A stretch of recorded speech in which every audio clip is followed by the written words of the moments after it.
Chapter 1049. Instead of saying that Zheng Shi was asking questions, it was more like a condolence. The Northern Yamen commandant's closeness was self-evident. Of course, this was also related to Jiang Wang's innocence. Today, his background and most of his experiences in front of people were no longer a secret to the higher-ups of Qi. His being able to obtain the title of Baron of Qingyang Town was the first step in Qi's acceptance of him. Making contributions to Qi meant that he was a person of Qi. Later, when he was on the list of the Yellow River meeting, it meant that he was not only recognized as a person of Qi, but he could also be a representative of Qi at certain times. As the Tianjiao of the country, he was qualified and should be treated well. This was also the reason why Zhang Wuyo and Cheng Geng Sheng could easily come to Northern Yamen to see him. During the time he sat in the inspector's office in the capital, it was enough for the blue metal to repeatedly verify his whereabouts. Since the ceremony of the master, he had been cultivating behind closed doors in the Xiaoshan villa and never went out. Every word he said in the inspector's office in the capital could be verified. Although Zhang Yong said a lot to him when they were alone and seemed to approve of him, he really had nothing to do with this matter and could really withstand the investigation. Not only was he not guilty, but he could also be considered to have contributed to the battle with Zhang Yong. Of course, if someone wanted to deal with him, he witnessed Cui Ju assassinating the emperor and Zhang Yong crying in the temple with his own eyes. He was there both times, especially the last time when he was alone with Zhang Yong for a period of time. It was very easy for someone to do something. During the investigation stage, there were plenty of ways to bury some evidence that Jiang Wang could not refute. That was why Jiang Wang was so careful and cautious. It was precisely because Jiang Wuyo and Cheng Geng Sheng understood the seriousness of the problem that they hurried over to prevent some people from having a chance to do something. For someone like Jiang Wang, who was already famous in Qi and would definitely have a position in the higher-ups in the future, would Jiang Wuyo's competitors want to get rid of him if they had the chance? For example, Yung Gunzuan, who returned to his family, already knew that his business was in shambles and Wang Yiwu was sent to the death row prison camp. Would want to do something? These possibilities could not be confirmed, but they had to be prepared. Jiang Wang's visit to the inspector's office in the capital today was a big matter or a small matter. He could be safe or he could die without a burial ground if there was no one to back him up. But in retrospect, throughout the entire incident, Deputy Patrol Inspector Yang had always shown goodwill. Even the commandant of the Northern Yamen, Zheng Shi, had personally come to ease his worries. Even if it was Ma Xiong, he could only say that he was just doing his job and did not make things difficult for him. This was what it meant to have grown wings. In the state of Qi, ordinary winds and waves could no longer topple the current Jiang Wang. When he left the inspector's office, he met Zheng Xiaoming. Of course, it was not a real encounter. Earlier, the Northern Yamen Commandant Zheng Shi just asked a few questions casually and said nothing else. But of course, this kindness should be counted in the friendship between Jiang Wang and Zheng Xiaoming. However, in order to avoid suspicion, Zheng Xiaoming just greeted him casually. Jiang Wang also responded calmly. It would be too fake if they completely ignored each other. After all, they just drank together not long ago. When they passed each other, Zheng Xiaoming's voice sounded in his ears. The fake Zhang Yong was discovered by Constable Lin Yuxi. He gave Cui Ju a push when he was on the list for the meeting of the Yellow River. However, Constable Lin caught the flaw and found evidence that the fake Zhang Yong was not the real one. In order to protect her, Elder Wu did not make it public. So he asked Ma Xiong to catch him. Zheng Xiaoming walked over with steady steps. Jiang Wang's expression did not change. He followed Jiang Wuyo out, but he was secretly shocked. Zhang Yong said, "If you reveal a hair, you will be dug out of 18 generations of your ancestors." So this was what it meant. Lin Yuxi had been watching Zhang Yong. Even after he joined the Longevity Palace, he did not give up. At most, he was more roundabout. He even looked for Jiang Wang because of this. But he did not expect to force Zhang Yong to jump out quietly. Zhang Yong, or the force behind him, did not hesitate to destroy the entire Phoenix immortal Zhang family and painstakingly created the identity of Zhang Yong. His conspiracy must be far-reaching. In the future, it was not impossible to reappear the Phoenix immortal Zhang family and establish a famous family with evil intentions. Its value was not only for the Weeping Temple, but after his identity was exposed, with Zhang Yang's current position, the Weeping Temple was the biggest thing he could do. It was also the thing that could hurt Qi Jun's prestige the most. Looking at this matter from this angle, it had to be said that Zhang Yang's decisiveness in the sudden situation, his methods were sharp, and his goal was clear. It was moving. The force behind Zhang Yang was really frightening. One was Cui Ju, the other was Zhang Yang. They were totally unrelated, but they were young talents with many possibilities in Qi. But they were resolute and had the same will.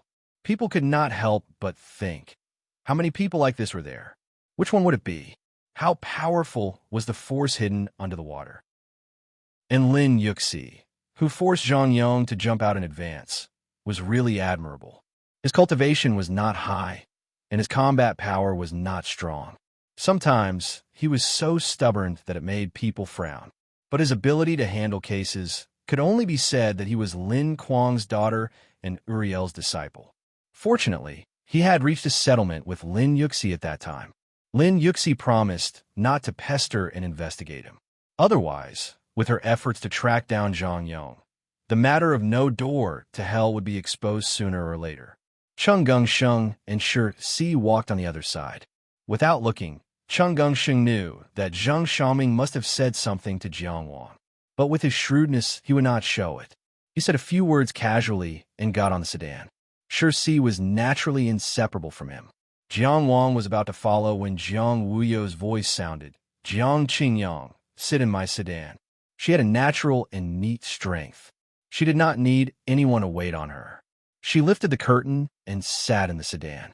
Huaying Palace Master herself did not care. Jiang Wang also had nothing to hide. He bent down and got into the sedan. It was worth mentioning that Huaying Palace's sedan paled in comparison to Cheng Gengsheng's sedan in terms of size and comfort. It could only be said that Jiang Wuyo was not a person who was greedy for pleasure. Those who restrain themselves must have a long-term plan. The two people sat facing each other in the sedan. Jiang Wang opened his mouth. "Your Highness Palace Master." Jiang Wuyo raised his hand. "We'll talk later." Thus, the sedan was silent. Since Jiang Wuyo had no intention of saying anything now, Jiang Wang sat upright and closed his eyes to cultivate. Huaying Palace Master looked at the youth sitting opposite her, who had quickly entered a state of cultivation. She could not help but smile. She also closed her eyes and entered a state of cultivation. In a sense, they were actually the same kind of people. The area where the northern Yamen was located was quite prosperous. Outside the sedan was Linzi, who had long since woken up. The noise entered the sedan, but could not be heard from inside, for sedan bearers carried the sedan. Their footsteps were steady as they crashed into the crowd. Chapter 1050. Huaying Palace's sedan stopped in front of a tea house at the end of a deep alley. This was Cheng Gengsheng's property, and it was specially used for private gatherings. Before Jiang Wang went to the Seven Stars Valley, Li Longchuan and the others had sent him off here. Walking into the tea house and into a private room, Cheng Gengsheng and Shi Si were already waiting inside. Of course, it wasn't that he had any private contact with Huaying Palace, but that he wanted them to discuss today's matter together. After all, they had all gone to pick up Jiang Wang, so Jiang Wang didn't have to deal with them separately. Jiang Wuyo and Jiang Wang sat down separately. Huaying Palace's master was naturally the main character wherever she was. She raised her hand and said directly, "Is there anything else you can tell us that you can't say in the office of the patrol inspector?" Jiang Wang thought for a moment and repeated what Zhang Yang had said to him.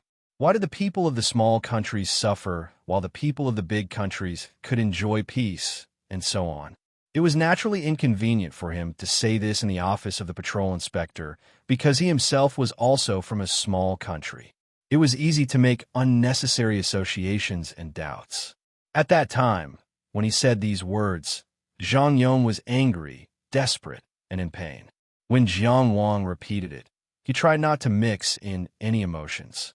The other three people in the room, Jiang Wuyo, Cheng Gongsheng, and Shi Si, all listened carefully. They just listened to Jiang Wang's retelling. Jiang Wuyo sneered. Does he think that Qi is strong only because he sucked their blood? Does he think that those small countries are weak only because they pay tribute? Power must be relative to responsibility. You can only take as much as you bear. Look at the history books and see how many countries have died in this world. If it weren't for the protection of the Qi, many of their countries might not even exist. Does he want to have the Meridian unlocking pill and transcendent cultivators? What a joke. In many ways, Jiang Wuyo's words were not wrong. While the big countries enjoyed more resources, they also shouldered more responsibilities. Disregarding everything else, how many Qi cultivators died at the borders every year? This was a number that cultivators from small countries could not imagine or even dare to imagine. The only thing that was ignored was the people who lived behind the words small countries. The tragic situation of the people in those small countries was indeed ignored. Cheng Gongsheng didn't say anything, but from his expression, there was no doubt that he agreed. Jiang Wang had an inexplicable sympathy for Zhang Yong. This sympathy was only directed at his background and experience. After all, they both had the hatred of losing their homes. At the same time, he had experienced the pain of being at the bottom of this world. However, it was impossible for Jiang Wuyo and Cheng Gongsheng to have one. This had nothing to do with morality, and it had nothing to do with whether one was hard-hearted or soft-hearted. Everyone's perspective, position, and experience were all different from one another. It was indeed unrealistic for a noble like Jiang Wuyo and a legitimate son of a prestigious family like Cheng Gongsheng to understand the difficulties of the people of a small country. There was no such thing as true empathy in the world. Everyone had their own joys and sorrows. Therefore, Jiang Wang didn't say anything. He only said, his eye technique is very powerful. It can capture one's vision, confuse one's mind, affect one's emotions, and eliminate damage. On the surface, his eyes will become as dark as night. He didn't mean to hide this detail, but he didn't have the time to mention it in the inspection office. Whether it was loosening the restrictions or showing goodwill, Zheng Shi didn't seem to care much about the information Jiang Wang had gathered. Perhaps he already knew enough, or perhaps he was clear that it didn't matter how much he knew. The Baya government should have captured some information. This is a clue, Jiang Wuyo said. However, since he showed it in front of you, it means that it's impossible to find anything through this. Either his pupil technique is very ordinary and can be seen everywhere, or it's a new technique developed and won't be known by the world. His pupil technique obviously belongs to the latter. That's all I know, Jiang Wang said. This is an unexpected disaster for you. Jiang Wuyo shook his head and said helplessly, I don't know if you're lucky or unlucky. With strength comes good luck, Cheng Gongsheng said with a smile. You're right. Jiang Wuyo replied faintly and said to Jiang Wang, before the Yellow River meeting, don't be distracted by other things. Just cultivate well. This is the most important thing for you. Although he said this to Jiang Wang, he was actually saying it to Cheng Gongsheng. In Linzi, Qi, what other things could Jiang Wang be distracted by? Only Cheng Gongsheng and Yunganzuan were fighting for the head of the family, and Jiang Wang might be involved. Usually, Jiang Wuyo had nothing to say. Jiang Wang and Cheng Gongsheng had their own friendship. However, before such a crucial event as the Yellow River meeting, she hoped that Cheng Gongsheng could restrain himself. Cheng Gongsheng just smiled and didn't take it to heart. Jiang Wang, of course, knew her good intentions. He nodded and said, I know. But even so, if Cheng Gongsheng was in trouble, he wouldn't sit by and do nothing. Jiang Wuyo nodded and was about to leave when she suddenly thought of something and asked, I heard that you met Wang Ao in the bewildering world. It had been a few days since the incident in the bewildering world. He didn't know where she got the news from. It's true, Jiang Wang said. Jiang Wuyo was obviously interested. How's his strength? Very terrifying. Jiang Wang told her about the brief fight between Wang Ao and the Blood King. Due to his strength, he couldn't observe more information, but what he did observe was already terrifying enough. He was worthy of his title as the #1 martial artist. After hearing this, Jiang Wuyo pondered for a moment, then stood up and said, "Remember what I said. I'll leave first. No need to see me off." She didn't need to be polite to Jiang Wang and Cheng Gongsheng. She waved her hand and strode away. She walked like a cheetah, graceful and fit. Her words and actions were crisp and straightforward. She was full of heroic spirit. This time, she came to this tea house with Jiang Wang because she was more concerned about the impact of Zhang Yongji's matter on Jiang Wuqi. However, she didn't mention the longevity palace to Jiang Wang from beginning to end. Clearly, she didn't want to drag Jiang Wang in now. After Jiang Wuyo's figure disappeared from the tea house, Cheng Gongsheng suddenly sighed and said, "How admirable." "What do you mean?" Jiang Wang asked. Cheng Gongsheng asked in return, "Why do you think Palace Lord Huaying cares so much about Wang Ao? She likes martial arts?" Jiang Wang felt that his words were wrong because Jiang Wuyo's cultivation system wasn't martial arts. So, he changed the topic. "What's the matter?" Cheng Gongsheng sighed and asked again, "Do you know why Palace Lord Huaying is so old?" "Well, among the palace lords, she's only a little younger than the crown prince. Why is she still in the inner mansion realm? Polishing her realm? Pursuing heaven's sanctum?" Jiang Wang suggested a possibility, but he didn't think it was reliable. No matter how strong heaven's sanctum was, it was only the inner mansion realm. If one could reach heaven's sanctum and true enlightenment, why would they be restricted to heaven's sanctum? It would be too late for regrets if they delayed reaching heaven's sanctum and waited until their lifespan ran out. Because she's walking her own path. Cheng Gongsheng said, "A brand new path." Chapter 10:51. Perhaps it was because of Jiang Wuyo's status that Jiang Wang had neglected her cultivation. Huaying Palace's palace master no longer needed to rely on her strength to support her position. However, if one looked carefully, as the third princess of the Qi's royal family, Jiang Wuyo's cultivation seemed to be lackluster. Crown Prince Jiang Wuhua seemed to be very ordinary, but he was also at the peak of the outer tower. As for her two younger brothers, Jiang Wuxie and Jiang Wuqi, their current cultivation levels were not inferior to hers. Jiang Wuqi's strength was unfathomable. Jiang Wuxie was still weaker than Lei Zhanqian when they were in the Seven Stars Valley. Looking at it now, it seemed that one could say, that's all. However, Jiang Wang felt that Jiang Wuxie's strength was not that simple. That red wand spear was very amazing. Perhaps it was after the inner mansion when she showed her strength. And Jiang Wuyo, now that he thought about it back at the Tinya stage, when Ji Shaoqing wanted to escape, Jiang Wuyo smashed down with the square heaven ghost halberd. Why did Gu Huaixin immediately appear? Other than wanting to let Ji Shaoqing fight with dignity, it actually pointed to another possibility. That was, Jiang Wuyo's halberd would kill Ji Shaoqing. Jiang Wang knew Ji Shaoqing's strength very well.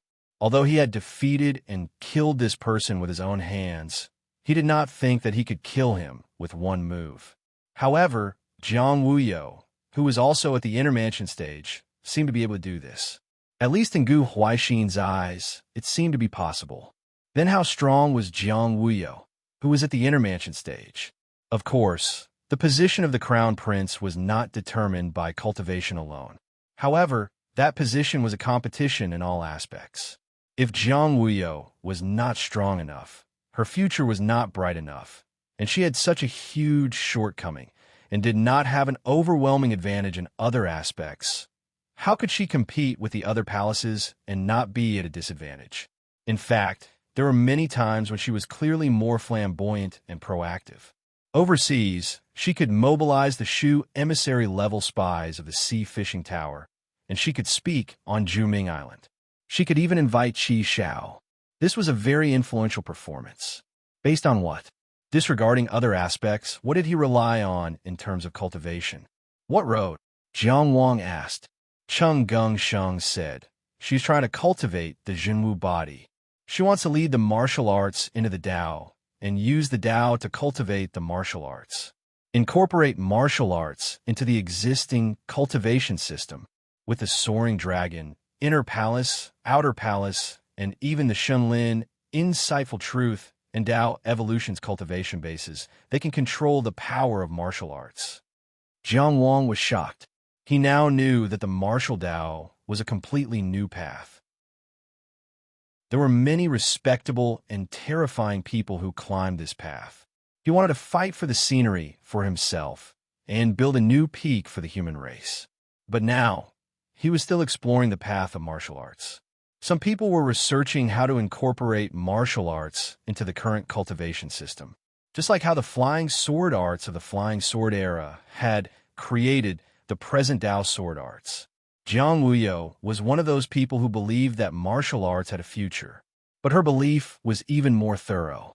She had not yet completed the martial Dao, but she had already started to explore the possibility of merging martial arts with the present cultivation system. This was very difficult. How difficult was it? Just a little.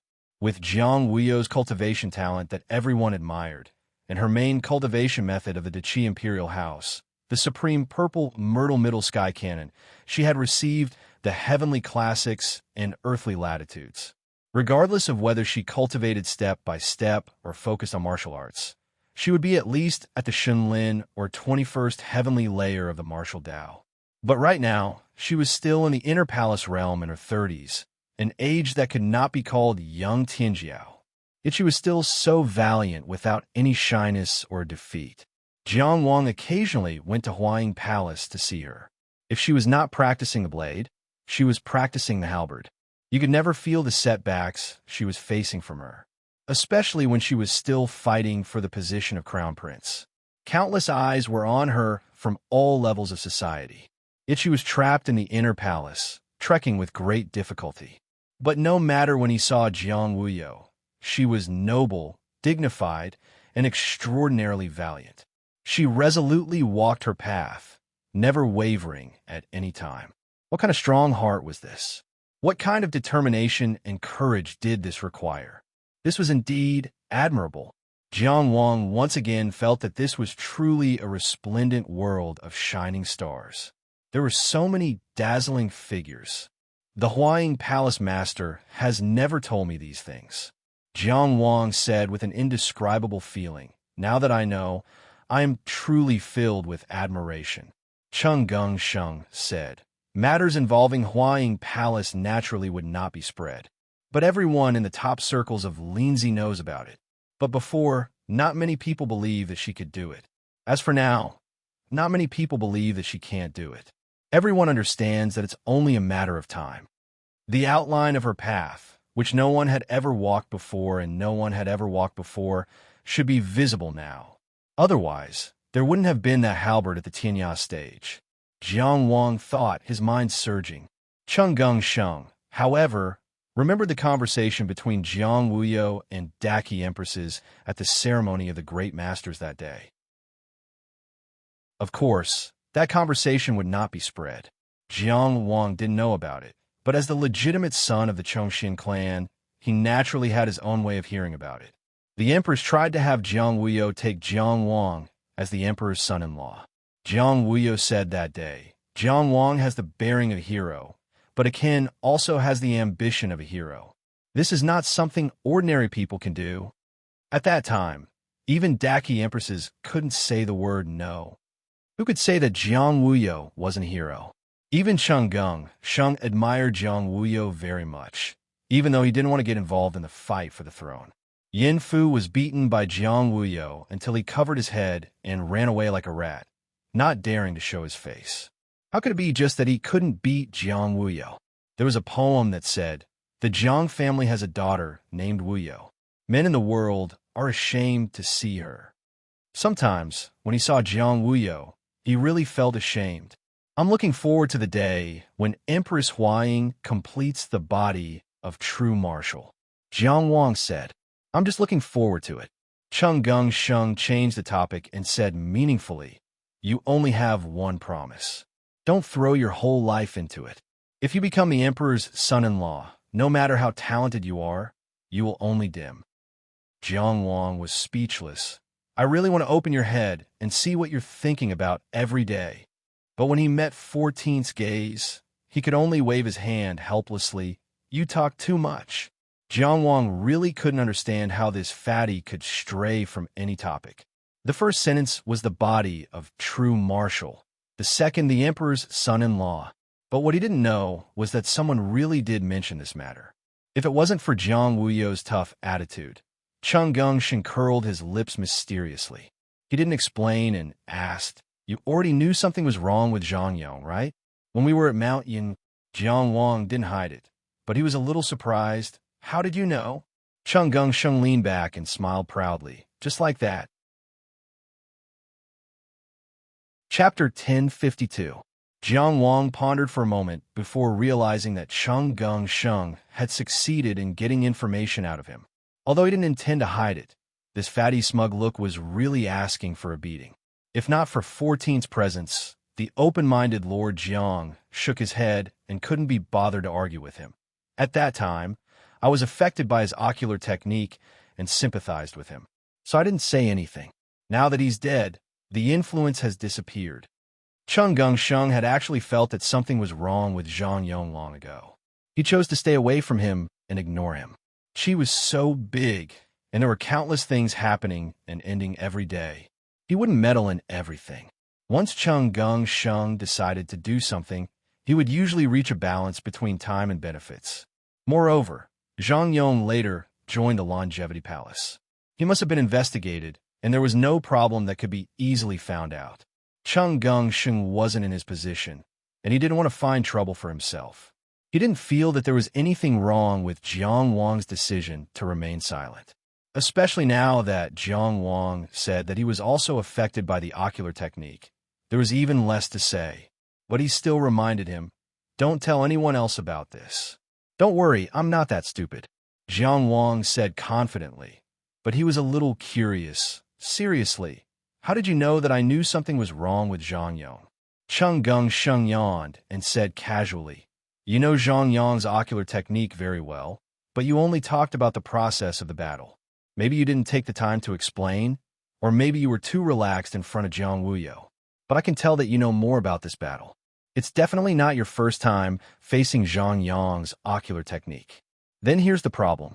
Phoenix Immortal Zhang doesn't have an ocular technique inheritance. Although you're not smart enough, it's easy to find out. In other words, you already knew something was wrong with Zhang Yong." He only said a few words, and this fatty guessed most of it. Zhang Yong was right. There were too many smart people in this world. Jiang Wang thought, if he's not smart enough, then so be it. I'm not angry. It's fine as long as he can fight. He thought again. Right? Jiang Wang changed the topic. That deputy patrol inspector surnamed Yang has a very good attitude. Did you use your connections? Cheng Gongsheng shook his head. I thought you wouldn't ask. Jiang Qingyang, I overestimated you. Speak human language, Jiang Wang said through gritted teeth. Hey, Cheng Gongsheng scoffed. What are you going to do? Do you want to know the answer? Jiang Wang looked at him and said, why don't we let 14th go out again? Cheng Gongsheng was silent for a while, thinking about how 14th brother had not been that reliable recently. He immediately laughed. The answer is actually very simple. Deputy Patrol Inspector Yang Weitong is a disciple of the Imperial Court Speaker Yi Xingchen. And then, Jiang Wang asked. At this moment, Cheng Gongsheng was very understanding and said, Chuizhu's name was chosen by Yi Xingchen in the Yellow River Conference. He stopped there and said, Yi Xingchen won't personally greet you when you enter the city's patrol inspector office. But as his disciple, Yang Weidong will do something. At this point, Cheng Gongsheng's tone was a little sour. All along, he had been using his connections and intelligence, while Jiang Wang showed his talent and used his martial arts. The combination of the two was invincible. Now that he looked at it abruptly, his martial power had fallen behind, and Jiang Wang's relationship was a bit deep and unfathomable. The benefits of Jiang Wang's admonishment of Emperor Qi at the master ceremony were already displayed. Those who were indebted to others would not visit them to express their gratitude. They might not even return many benefits. However, it was only human nature to lend a helping hand when they encountered each other. Today, even if Jiang Wuyo and Cheng Gongsheng were not present, as long as there were no powerful people pushing them, Yang Weitong would watch and not let anyone slander him. What a joke. If the person who helped his teacher was slandered while he was present, how would he face himself? Wouldn't others say that Yi Xingqian was ungrateful? Yi Xingqian would probably slap him a few times. Jiang Wang nodded thoughtfully. He had heard of the imperial court speaker, Yi Xingqian. This person was said to be very handsome. When he was young, he was as famous as Li Zhengshu of the duke's residence. He was known as a rare Yi Xingqian. Jiang Wang had seen Li Zhengshu's elegance before. It was unforgettable and made him sigh in admiration. For Yi Xingqian to be as famous as Li Zhengshu, one could imagine his elegance. But, speaking of Li Zhengshu, the author of the poem that Zhang Yong left on the statue seemed to be good friends with Li Zhengshu. Thinking of this, Jiang Wang hurriedly stood up and said, "I'm going out." "Where are you going?" Cheng Gengsheng asked. Jiang Wang did not even turn his head. The duke's residence. With Cheng Gengsheng's intelligence, there was no need for him to ask another word. Jiang Wang was no stranger to the duke's residence. He was familiar with the place and quickly arrived at the duke's residence, which had the style of the Li family. The people of the duke's residence were also familiar with Jiang Wang. After all, he was their young master's good friend and often played together. They directly welcomed him into the courtyard and went to inform the main family. From top to bottom of city-crushing marquee mansion, there was a vigorous and resolute energy. Jiang Wang sat down in the living room. As soon as the tea was served, a kind-looking white-haired old lady walked in with a cane. "Who's here?" The old lady smiled. Jiang Wang hurriedly got up and did not know where to stand. "Jiang Wang is really scared. How can I trouble you to welcome me?" This old lady of the Li family, the mother of the duke's residence, could be said to be one of the most powerful old ladies in Linzi. Today, she came to welcome Jiang Wang in person, which really touched Jiang Wang. When they met for the first time, this old lady gave him a stone gate grass as a gift, which made Cheng Gengsheng jealous for a long time. She treated him well. "It doesn't matter," the old lady said with a smile.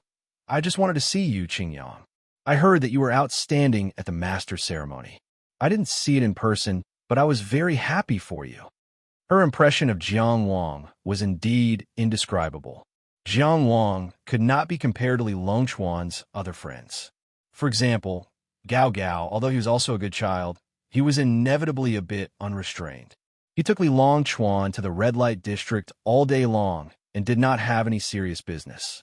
Jiang Wang, this child, was very upright and not bad-looking. He was affectionate and righteous, and had a good reputation. He was also very promising. The most important thing was that his forehead was not high. It was really rare. Jiang Wang said with shame, "I should have come to greet you long ago. I actually got involved in mundane matters. I apologize to you here." "What are you talking about?" the old lady said angrily. "A good man's home is the world. Longchuan is fooling around and not at home all day. I don't say anything about him. You are busy with serious business. However, unfortunately, you came to the residence to play today, but Longchuan hasn't come back yet." The old lady said and added with a smile, "Feng Yao is also on Ice Phoenix Island." Jiang Wang felt very close and also very embarrassed. He touched his nose and said, "Actually, I came today to find Longchuan's uncle, Scholarly." Chapter 1053. "Oh." After listening to Jiang Wang, the old lady took his hand and said, "Are you in trouble? Don't worry, I'll help you." She tilted her head and ordered, "Go and invite Elder Master here." Although City Crusher Marquis Li Zhengyan was the patriarch, Li Zhengshu was older and his strength and status were not inferior. Therefore, when people talked about Elder Master, they were all talking about Li Zhengshu. There was another thing. Although Li Zhengshu was the eldest son of a concubine, he was not the Dowager Duchess' biological son. However, he was raised by the Dowager Duchess and had a very good relationship with her. He had never moved out of the house to live on his own.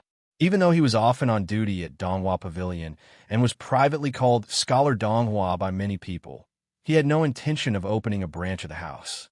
Jiang Wang felt warm in his heart. Whether the old lady loved her grandson because of the house, or whether she was protecting Li Longchuan's friends, her concern was genuine. It was hard not to be moved. No, Dowager Duchess, I'm not in trouble now. I'm fine.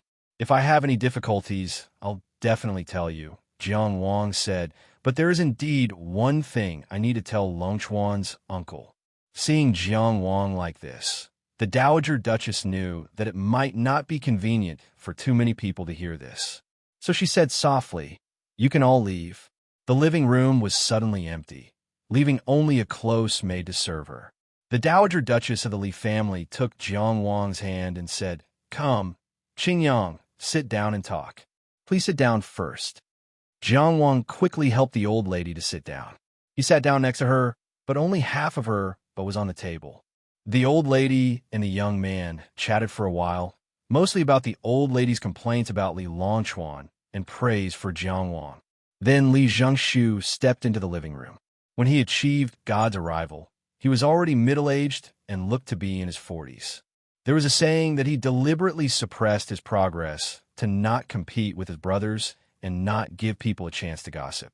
He chose to break through after Li Jingyan achieved God's arrival first and secured his position as the head of the family. However, Li Zhengshu himself dismissed it as nonsense. Even though one could see the traces of time on his face, unlike Yingguan and the other young deities who didn't look old, the age on his face still gave him a different kind of charm.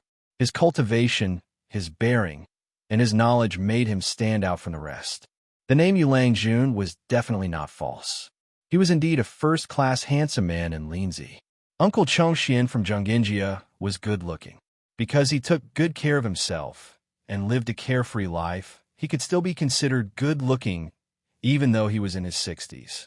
But compared to Master Yu, he was not even half as good-looking. After entering the living room, Li Zhengshu first greeted old madam and then looked at Jiang Wang with a smile. "Dear Tianjiao, it's the time to be diligent. How can you have time to visit me?" The title of Donghua scholar was never an official position. It was just a title that people used to refer to the scholars who were on duty in Donghua Pavilion. Before the emperor went to court and sat in Donghua Pavilion, he would ask some questions at any time. Their mission was to answer the emperor's questions. This was undoubtedly an honor. They didn't have to be officials in court, but they could discuss state affairs. They didn't have to be in a high position, but they could influence the emperor. Guarding Donghua Pavilion didn't limit one's position or cultivation. It only depended on one's knowledge and experience. In the early days, the Political Affairs Hall recommended the candidates. Now, the Qi Emperor picked the names himself.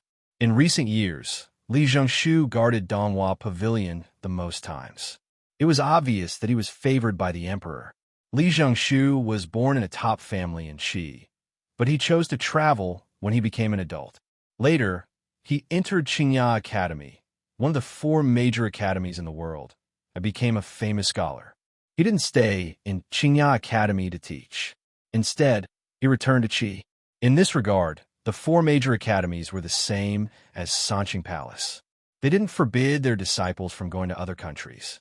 Whether it was to keep a low profile or not, Li Zhengshu didn't have an official position in Qi.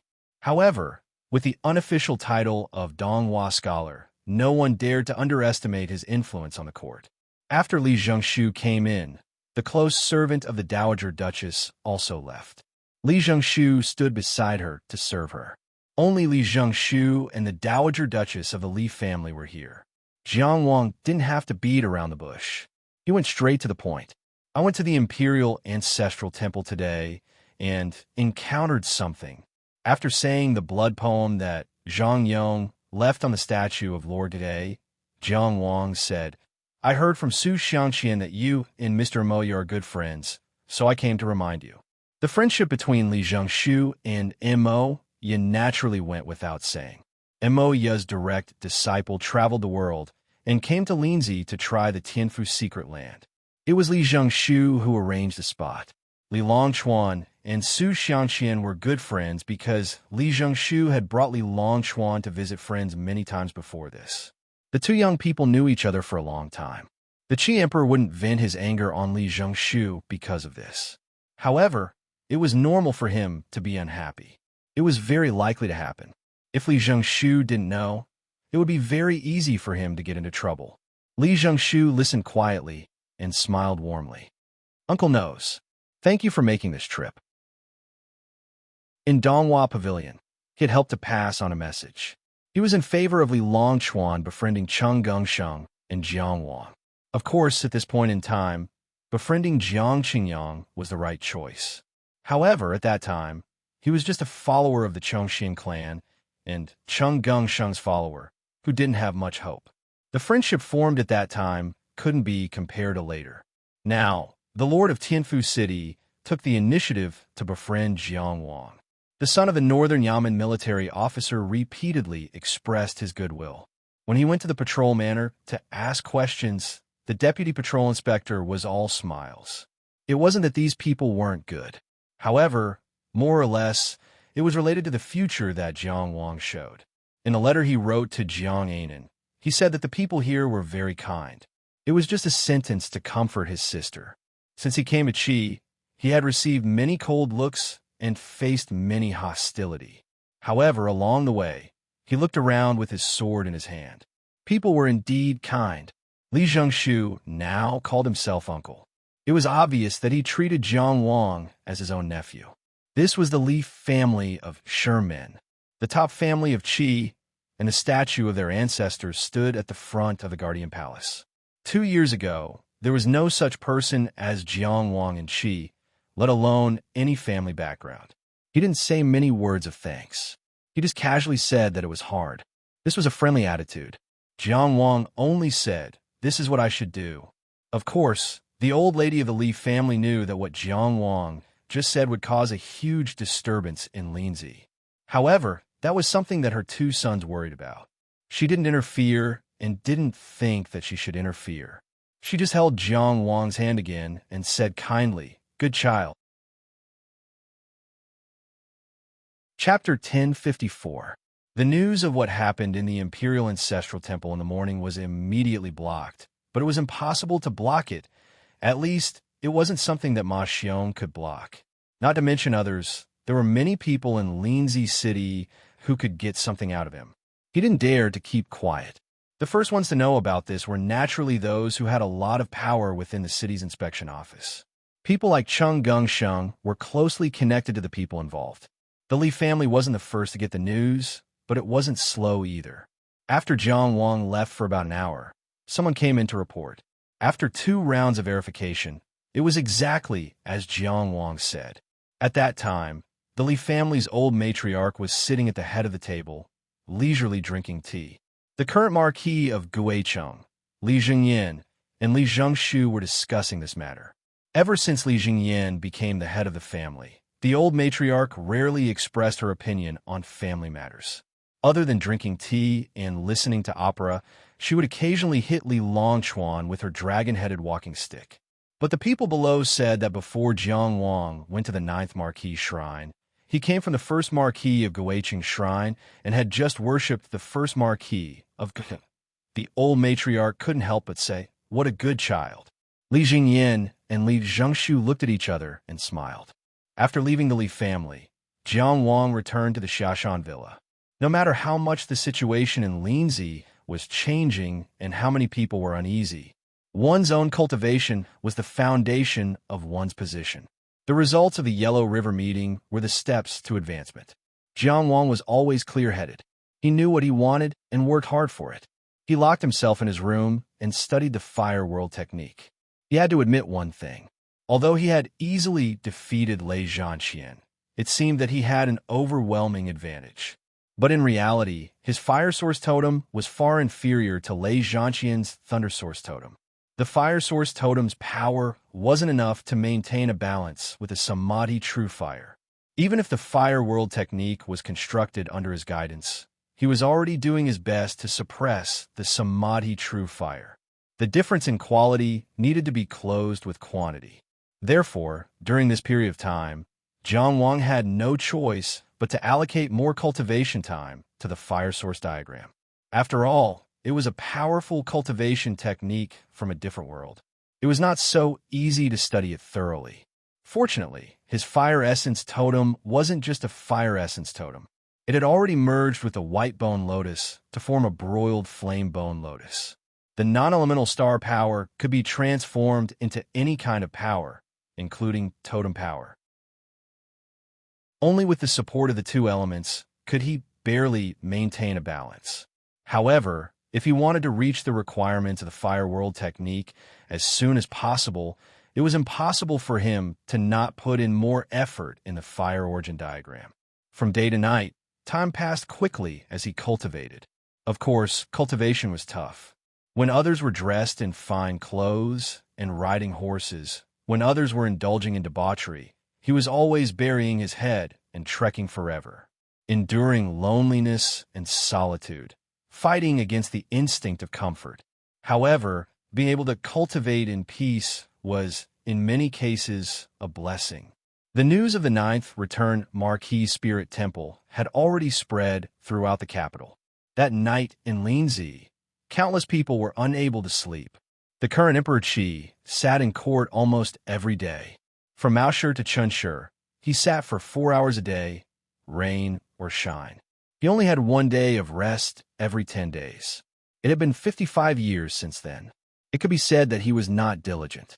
Under his rule, the Qi Emperor was undoubtedly the overlord of the eastern region. He looked around, and his might was spread far and wide. Maoshi was the start time of the morning court session.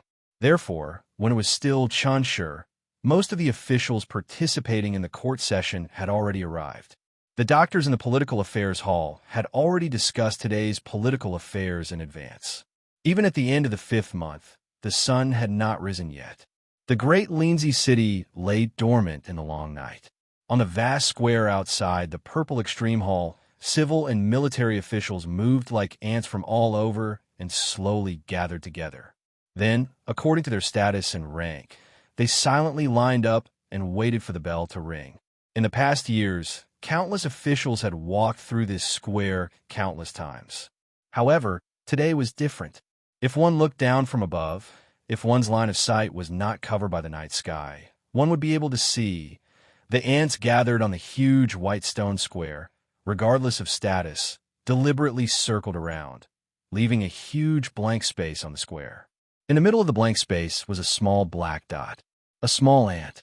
When the sky gradually broke through the endless night and the world welcomed the dawn, dang, the bell on the stargazing tower had already rung.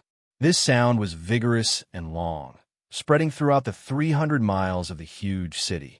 It made one's heart clear, mind awake, and nature clear. The great city of Linzi woke up. 2 warriors with blades each held one side and slowly pushed open the huge door of the Purple Extreme Hall. As it was still early and the sky was not bright enough, the crimson sun pearl hanging on the dome of the Purple Extreme Hall was pouring down light. The magnificent hall was exposed to everyone's sight. The civil and military officials silently filed in. The lonely black dot on the square was still lonely. Now, the sky was gradually brightening. The world became clearer. Let one's gaze go down. Let one's gaze fall again. One could see the kneeling figure on the square becoming clearer and clearer. It was a thin figure with a bare upper body. He was only wearing a single pair of pants. His long hair scattered as he knelt on the square outside the Purple Extreme Hall. Today, all the civil and military officials who came to court saw him, but none of them seemed to have seen him. No one greeted him, and no one gave him a second glance. Some were concerned, some were expectant, some were worried, some were secretly delighted, but they were all silent. The person kneeling here was the 11th Prince of Qi, the Palace Master of the Longevity Palace, Jiang Wuqi. After taking off the fox fur coat that covered his body all year round, one would find that he was really thin. On his bare back, the segments of his spine were almost completely exposed to the air. One could only think of one word: skinny. Cough, cough, cough, cough. The huge square was so quiet today. No one was whispering. There was only his occasional cough that could not be stopped and the cold morning wind. What a lonely cough. In the Purple Extreme Hall, everything seemed to be no different from usual. What should be done was done, and what should be argued was argued. But there was always something missing. For many people, the 4 hours of the morning court session today were incomparably difficult to endure. The civil and military officials in the Purple Extreme Hall were all pretending that nothing was wrong. But who could be completely undistracted? The palace master of the Longevity Palace was involved in the assassination of the emperor. In any country or dynasty, this almost meant endless blood.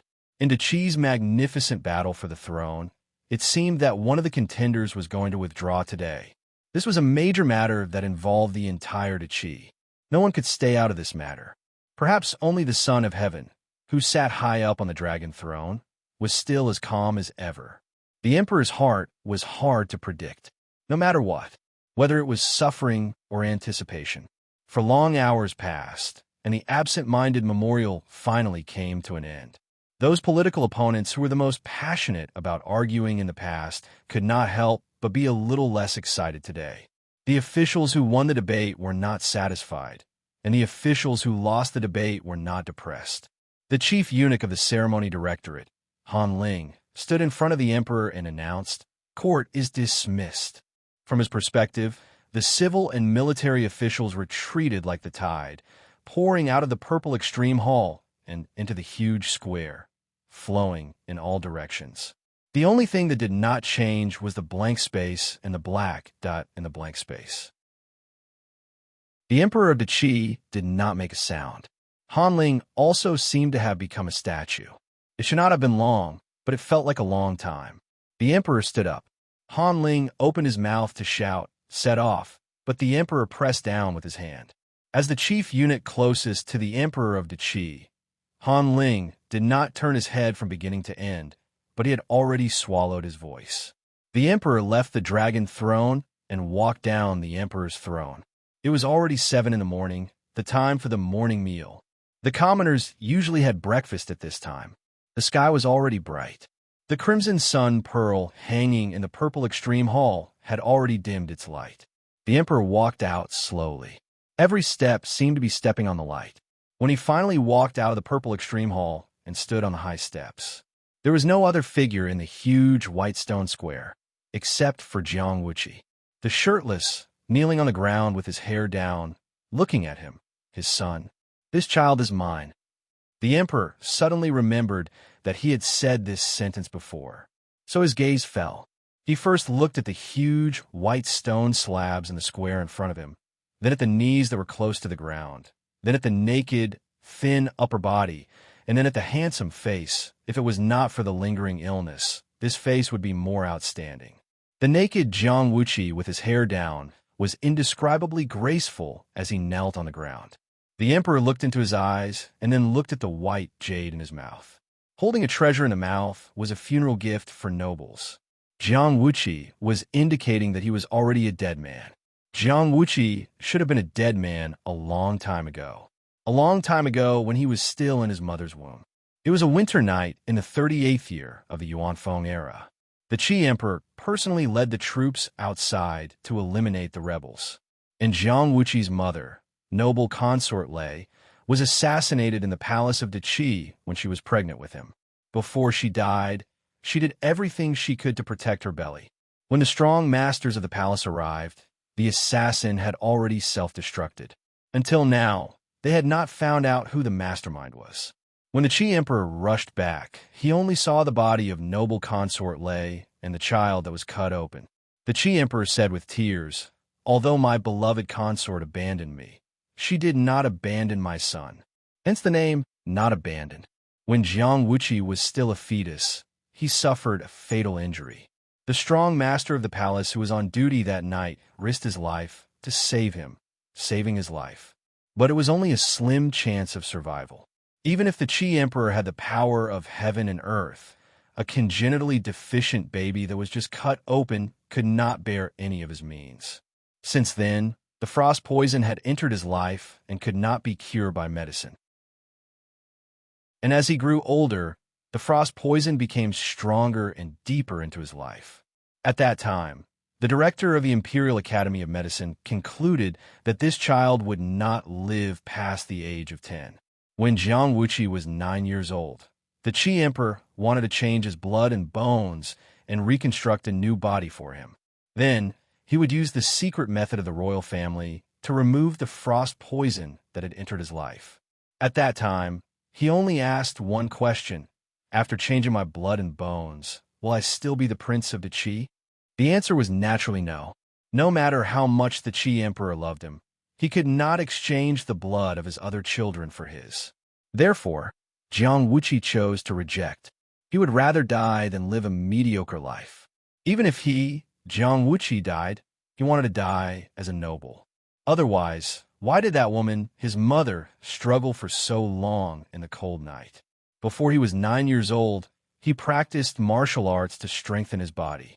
After he was 9 years old, he opened his meridians to cultivate. The frost poison entered his life and would grow along with his cultivation. The stronger he was, the faster he would die. But only by becoming stronger could he have a chance to change his fate. This was a paradox. No matter what the outcome was, it should lead to death. No one felt that he could survive, but he did. Not only did he survive the calamity at the age of 10, but he also lived until today. Not only did he live until today, but he also made the emperor personally supervise the construction of the longevity palace for him. He became one of the few people most likely to fight for the throne of the Qi. He had struggled since birth until now. He was on the verge of collapse, as if he would die at any moment. But he was like a candle in the wind. After so many years, he was still swaying, and the light became more and more dazzling. Today, Jiang Wuqi knelt here, indicating that he was already a dead man. How could the heart of the emperor of the Qi not have any ripples? The emperor carried the will of the heavens and ruled over the people. He was born to be a loner. But could he really be emotionless? The expedition in the 38th year of the Yuanfeng era was the last time the emperor personally led an expedition. Since then, he had never left Linzi City. His unpredictable heart. Had he ever thought of that cold night? No courtier dared to stay in the square in front of the Purple Extreme Hall. The head eunuch of the ceremony directorate stood silently by the door of the Purple Extreme Hall. Even the sound of his breathing was drowned out, and he didn't show any sense of existence. The emperor of the Qi walked down the high steps and walked in front of Jiang Wuqi. He reached out and took the white jade in his mouth. Jiang Wuqi grew up soaking in a medicinal pool, so he was afraid of the cold. Today, he knelt naked outside the Purple Extreme Hall, waiting for his punishment. Every gust of cold wind was more painful than a knife to him, who had frost poison in his life. But his coughing stopped before the emperor came out. He resisted the urge to cough in front of the emperor. Over the years, those uncontrollable coughs had become the only way for him to ease the pain. He was a strong-willed person. At this moment, he pursed his lips and didn't say a word, but tears rolled down from the corners of his eyes. These tears were boiling hot. The emperor of the Qi held the white jade in his hand and looked at him quietly. After a moment of silence, he asked, "Jiang Wuqi, did you order someone to assassinate me? Did you send someone to the 9 Return Temple to taint my name?" Jiang Wuqi said with tears, although it wasn't done by a Ken, but a Ken is guilty of negligence. The emperor said lightly, "A country has its laws, and a family has its rules. The crime of negligence is not punishable by death." Jiang Wuqi supported himself with both hands on the ground and lowered his head. He choked with sobs. "Father," the emperor of the Qi flipped his hand, "I'll accept this jade." Then, he waved his sleeves and strode away. Han Ling hurriedly followed behind. He shouted, "Set off." This voice spread far and wide in the huge square. Chapter 1055. The Purple Extreme Hall was the hall for the imperial court. The square in front of the hall was where the officials waited and gathered. Jiang Wuqi was both a son and a subject. Although no one dared to stay behind to look at Jiang Wuqi, everyone in the imperial court who was concerned about this matter had all pricked up their ears. Jiang Wuqi was similar to the emperor, but he was more benevolent than the emperor. He was the ideal ruler in many people's hearts. The only thing he had was a congenital deficiency that led to an early death. However, after living for so many years, it seemed that the early death was not very reliable. There were even many voices who thought that this was the 11th prince's way of keeping a low profile. If not for this weakness, he would be more outstanding than his siblings and would be easily targeted. How Jiang Wuqi managed to survive was not important to Cheng Gongsheng. He only wanted to hear the results. No matter who became the emperor of the Qi, it would not affect the Zhonggenjia status. For example, the Zhonggenjia only needed to be loyal to the emperor. Therefore, the only person Cheng Sheng needed to focus on was Yung Gunzuin. It was not important who became the emperor. It was very important who became the head of the Zhonggenjia family. In the time that Yung Gunzuin spent in Jixia Academy, he had completed many arrangements. After the great master ceremony, he had been busy every day and had many backup plans. However, he did not use any of them. Yung Gunzuin did nothing. He did not seem to care about the fact that the businesses under his name had been split up. He also did not seem to know that Wang Yiwu had been sent to the death camp. He also did not seem to care that the winds in the family seemed to have changed. Many elders seemed to be supporting Cheng Sheng more. After the great master ceremony, he only had a few core subordinates. After that, he locked himself in the courtyard and focused on cultivation. Cheng Sheng knew that his elder brother did not intend to have a showdown now. This was a sign that Yung Gunzuin had placed great importance on him. Even if he borrowed the might of Tianfu to suppress Linzi, he did not think about directly suppressing Cheng Sheng. Instead, he planned to wait until after the Battle of the Yellow River. He wanted to use his illustrious reputation at the Battle of the Yellow River to come back and crush the eggs on a high mountain.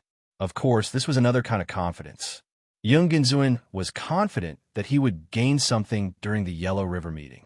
On the whole, he was a righteous master, which made Cheng Sheng's method seem ridiculous. What Cheng Sheng should have done and could have done when Yung Gunzuin was locked up in Jixia Academy. Now that Yung Gunzuin was not involved and was cultivating in seclusion, it was as if he was still in Jixia Academy. On the contrary, Cheng Sheng did not know where to start. But how could it be as if he was still in Jixia Academy? At that time, no one knew how far Yung Gunzuin could go in years' time. But now, everyone knew that he was the outer sect of the Heaven's Sanctum, suppressing his peers and truly living up to the saying of stealing the glory of his peers. He did not need to do anything, and many things were already different. For example, those family elders who were wavering, and even his grandfather, Chongxian Yunbo himself. Although the old Marquis of Chongxian would not make a clear statement, ever since Yung Gunzuin defeated the three Tianjiao at the master ceremony, his smile had obviously increased. During this period, Cheng Sheng could not be bothered to go to Marquis Boang's residence again. He might as well cultivate in the Sunset Mountain residence every day, keep an eye on Jiang Wang's cultivation. In his own words, in terms of cultivation, he could not compete with Yung Gunzuin no matter how hard he tried, and he did not want to waste too much time. Now, all his hopes of becoming the son of 1,000 kilograms were pinned on Jiang Qingyang, who was famous throughout Qi. He had to fight for first place in the Yellow River meeting. In terms of cultivation, Jiang Wang never needed supervision. However, he would occasionally come out for a walk or two to relax his body and mind, or eat some snacks. Originally, he did not eat snacks, but in order to buy delicious food for Jiang Anan, he often heard that something was delicious, so he would try it first. Gradually, it became a habit. Every time this happened, Cheng Sheng would punctually jump out. The Sea tribe has not been exterminated. How can you do it? Apu. It was, you have not become the #1 in the world, Jiang Qingyang. How dare you slack off? How can you face your sister, your big brother Shang, and the thousands of people in Linzi who believe in you? Jiang Wang could only go back silently. Morning class, evening class, famous scholar's downfall, revenge, fire world technique. In any case, time passed densely, moving forward inch by inch. It was as if the terrifying storm caused by Cui Ju and Zhang Yong had left. As a participant of the Yellow River meeting, he indeed had the right to stay away from the political storm. The huge shadow hidden under the water seemed to have nothing to do with him for a short period of time. 3 days after the great master ceremony, after burning incense and bathing today, he could go to the hot spring palace for a heavenly bath tomorrow. And in 2 days, he would go to the general appointment stage to receive guidance from the experts. Then, he would go and choose a suitable imperial secret technique. Of course, the focus was on ocular techniques. In short, what followed was a period of rapid development of his strength, and every step of his strength was traceable. He had no reason not to seize the opportunity. Chung Gungsheng said that there was no need to cultivate anymore, and that he could not catch up to his cousin no matter what. But in reality, he was starting to put his fat life on the line. In terms of management, he had already done his best for now. The only way to close the gap, now, was to cultivate. Naturally, he would not give up. Of course, he was still unwilling to accept Jiang Wang's guidance, especially in the great illusionary land. He sparred with number 14 every day. He was very serious, and number 14 was also very meticulous. However, in Jiang Wang's opinion, it was, I don't know what's the point of sparring. It's like flirting. Ha ha! Chung Gungsheng would only laugh maniacally. After the third time of burning incense and bathing, Jiang Wang felt refreshed at the thought of finally getting rid of those pink petals. He put on a brand new martial arts suit and even went to check on Chung Gungsheng's cultivation. Actually, it was just to get some fresh air and to find an opportunity to spar with Chung Gungsheng. Chung Gungsheng kept manipulating Chongshuan's secret technique while occasionally arguing with Jiang Wang. At this moment, a shadow guard anxiously landed in the courtyard. Now, these shadow guards basically no longer avoided talking to Jiang Wang. They all knew about the relationship between Jiang Wang and their young master. Therefore, the moment he landed, he said, "We just received news that the army of death in spring left the Xia kingdom and crossed 100 miles in one day. Wang Yiwu from the death row prisoner camp bravely led the charge and killed Hua Fangyu, the general of the Xia kingdom's Sword Peak Mountain. His news of victory has already been sent back to Linzi." The name Wang Yiwu, it had been a long time since he last saw it. As usual, the moment he appeared, it caused great waves. In this incident, Hua Fangyu was a long-established member of the Magical Powers Outer Tower in the Xia Kingdom, while Wang Yiwu was only at the Inner Mansion level. This battle record was quite eye-catching. It was precisely because he knew that Wang Yiwu and his young master almost fought to the death that the Shadow Guard's voice was so agitated. The enemy's fortune was his misfortune. However, Chung Gungsheng was very calm. He smiled and asked, what was written in the news? He wouldn't be so stupid as to write, Wang Yiwu is the Inner Mansion level 1 in Qi, right? There was no need to talk about the conflict between him and Wang Yiwu. He could still joke at this time. He had really developed tolerance. However, the Shadow Guard said, there was only one sentence in the news. He lowered his head and didn't dare to look at his young master. To congratulate Yung Gunzuin on the divine prefecture. Chapter 1056. Wang Yiwu was supporting Yung Gunzuin in his own way. He couldn't leave the death row camp and go back to Linzi, but he wanted to let the people of Linzi know that Wang Yiwu still existed in this world. He told Linzi about Hua Fangyu's achievement with the formation slaying technique, that she ranked first in the internal mansion. He even used this one-sentence report to build support for Yung Gunzuin. The prefecture of heaven was the #1 prefecture in the world. Jiang Wang wasn't good enough, and Chung Gungsheng was even worse. Chung Gungsheng was dazed for a moment. Then he grinned and said, very good. As for Jiang Wang, he wasn't surprised by Wang Yiwu's achievement. He had never doubted Wang Yiwu's strength and talent. The fact that Wang Yiwu was the #1 reaching heaven state in history was already a milestone. He was undefeatable in the army. That was a real achievement, not a boast. The weapon Grandmaster's theurgy was called the General of 10,000 Armies, the ferocious beast in the world. It was hard to imagine what kind of glory he would shine after being honed on the battlefield. No one would deny Wang Yiwu's future.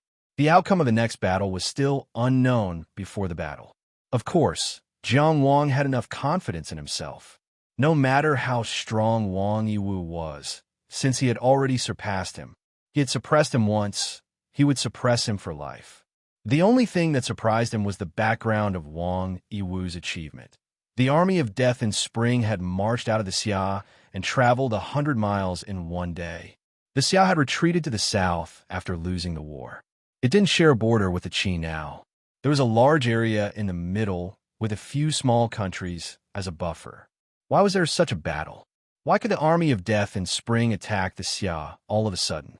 Why could Wang Yiwu break through the defense line of the Sword Peak Mountain and kill Hua Fangyu, the general of the Xia? Did you know that there would be a war? Jiang Wang asked Cheng Gengsheng. From his point of view, the fact that this person could ask about the victory report with a smile meant that he must have expected it. However, Cheng Gengsheng shook his head. How could I have known? I'm just not surprised that His Majesty would make such a move. This is what His Majesty would do. He sighed and said, the boldness of the current emperor really surpasses the 4 Cs.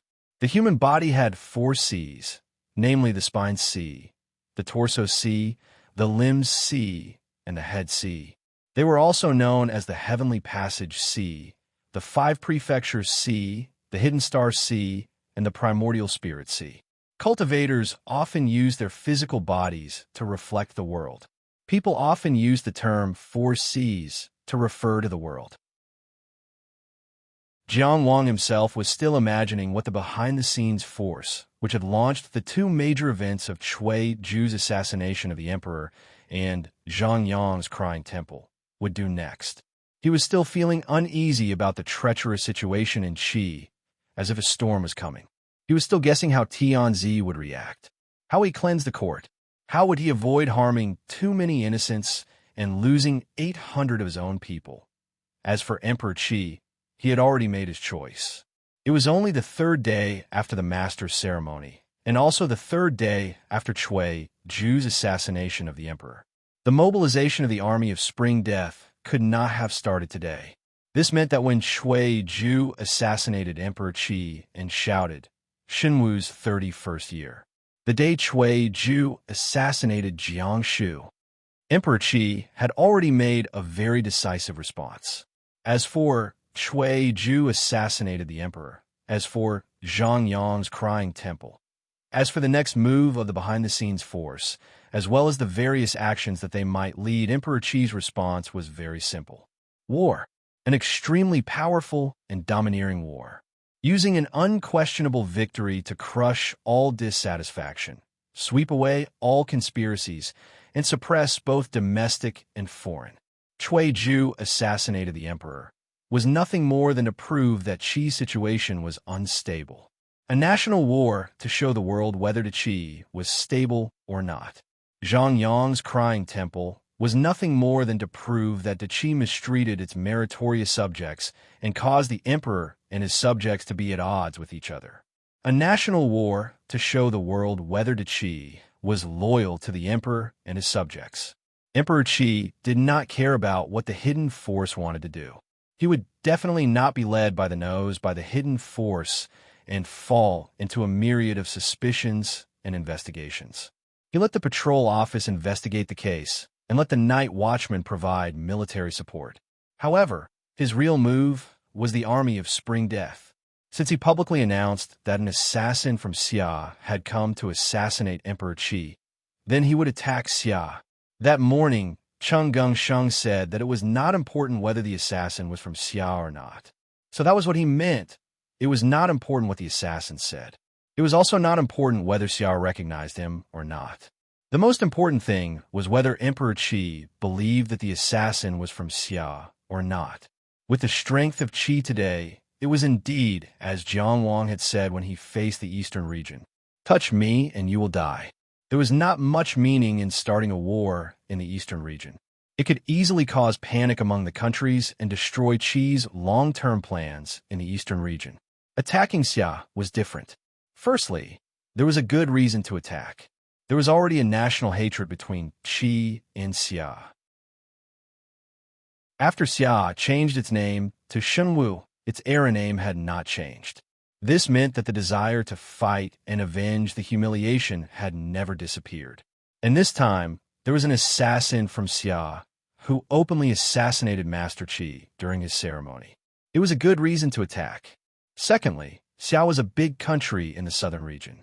Attacking a country of this level could show Qi's strength. As the saying went, killing a chicken to warn the monkey. Killing an egg would definitely not work. Killing a monkey would be very effective. Emperor Qi did not foresee that the crying shrine of Zhang Yong would happen. However, there was no doubt that his response had erased the impact of this incident. This was the emperor's plan. It was a scheme that could topple mountains. All conspiracies, hostility, ambition, resistance. The toppling of mountains would destroy everything. Looking back, what could this incident prove? The army of Spring Death was said to be able to cross 100 miles in a day. Of course, the army of Spring Death was an elite force that was second only to Tian Futian. However, it was impossible for them to fight in a day and night. From Qi to Xia, at least the various forces in the buffer zone between them needed time to coordinate. It was impossible for them to destroy all the small countries on the way just to slap Xia. If they had to do that, Xia would have made preparations in advance. Lianjing and Mu were both options. How long would it take to coordinate these small countries and allow the army to pass through? 2 or 3 months? Half a year? Qi's military hall gave the answer: 2 days. Wherever the army of Spring Death went, the small countries all made way. It was as if Qi's army was strolling around their borders, as if it was their own courtyard. They used 2 days to open up a path for the army and rush to Xia's border. Then, they used 1 day to cross 100 miles and take down the Sword Peak Mountain. In particular, the Sword Peak Mountain had an important historical significance. This was a famous mountain in Xia's territory. It was once the farthest place that Su had reached when they expanded southwest. Qi used his unparalleled army to announce one thing to the eastern region and the world. Today, Qi's strength was not inferior to old Yang's. Jiang Wang could not help but sigh. This is the son of Emperor Qi. When this son was placed, the situation was already set. Not only was the situation already set, but the chessboard was also shattered by this piece.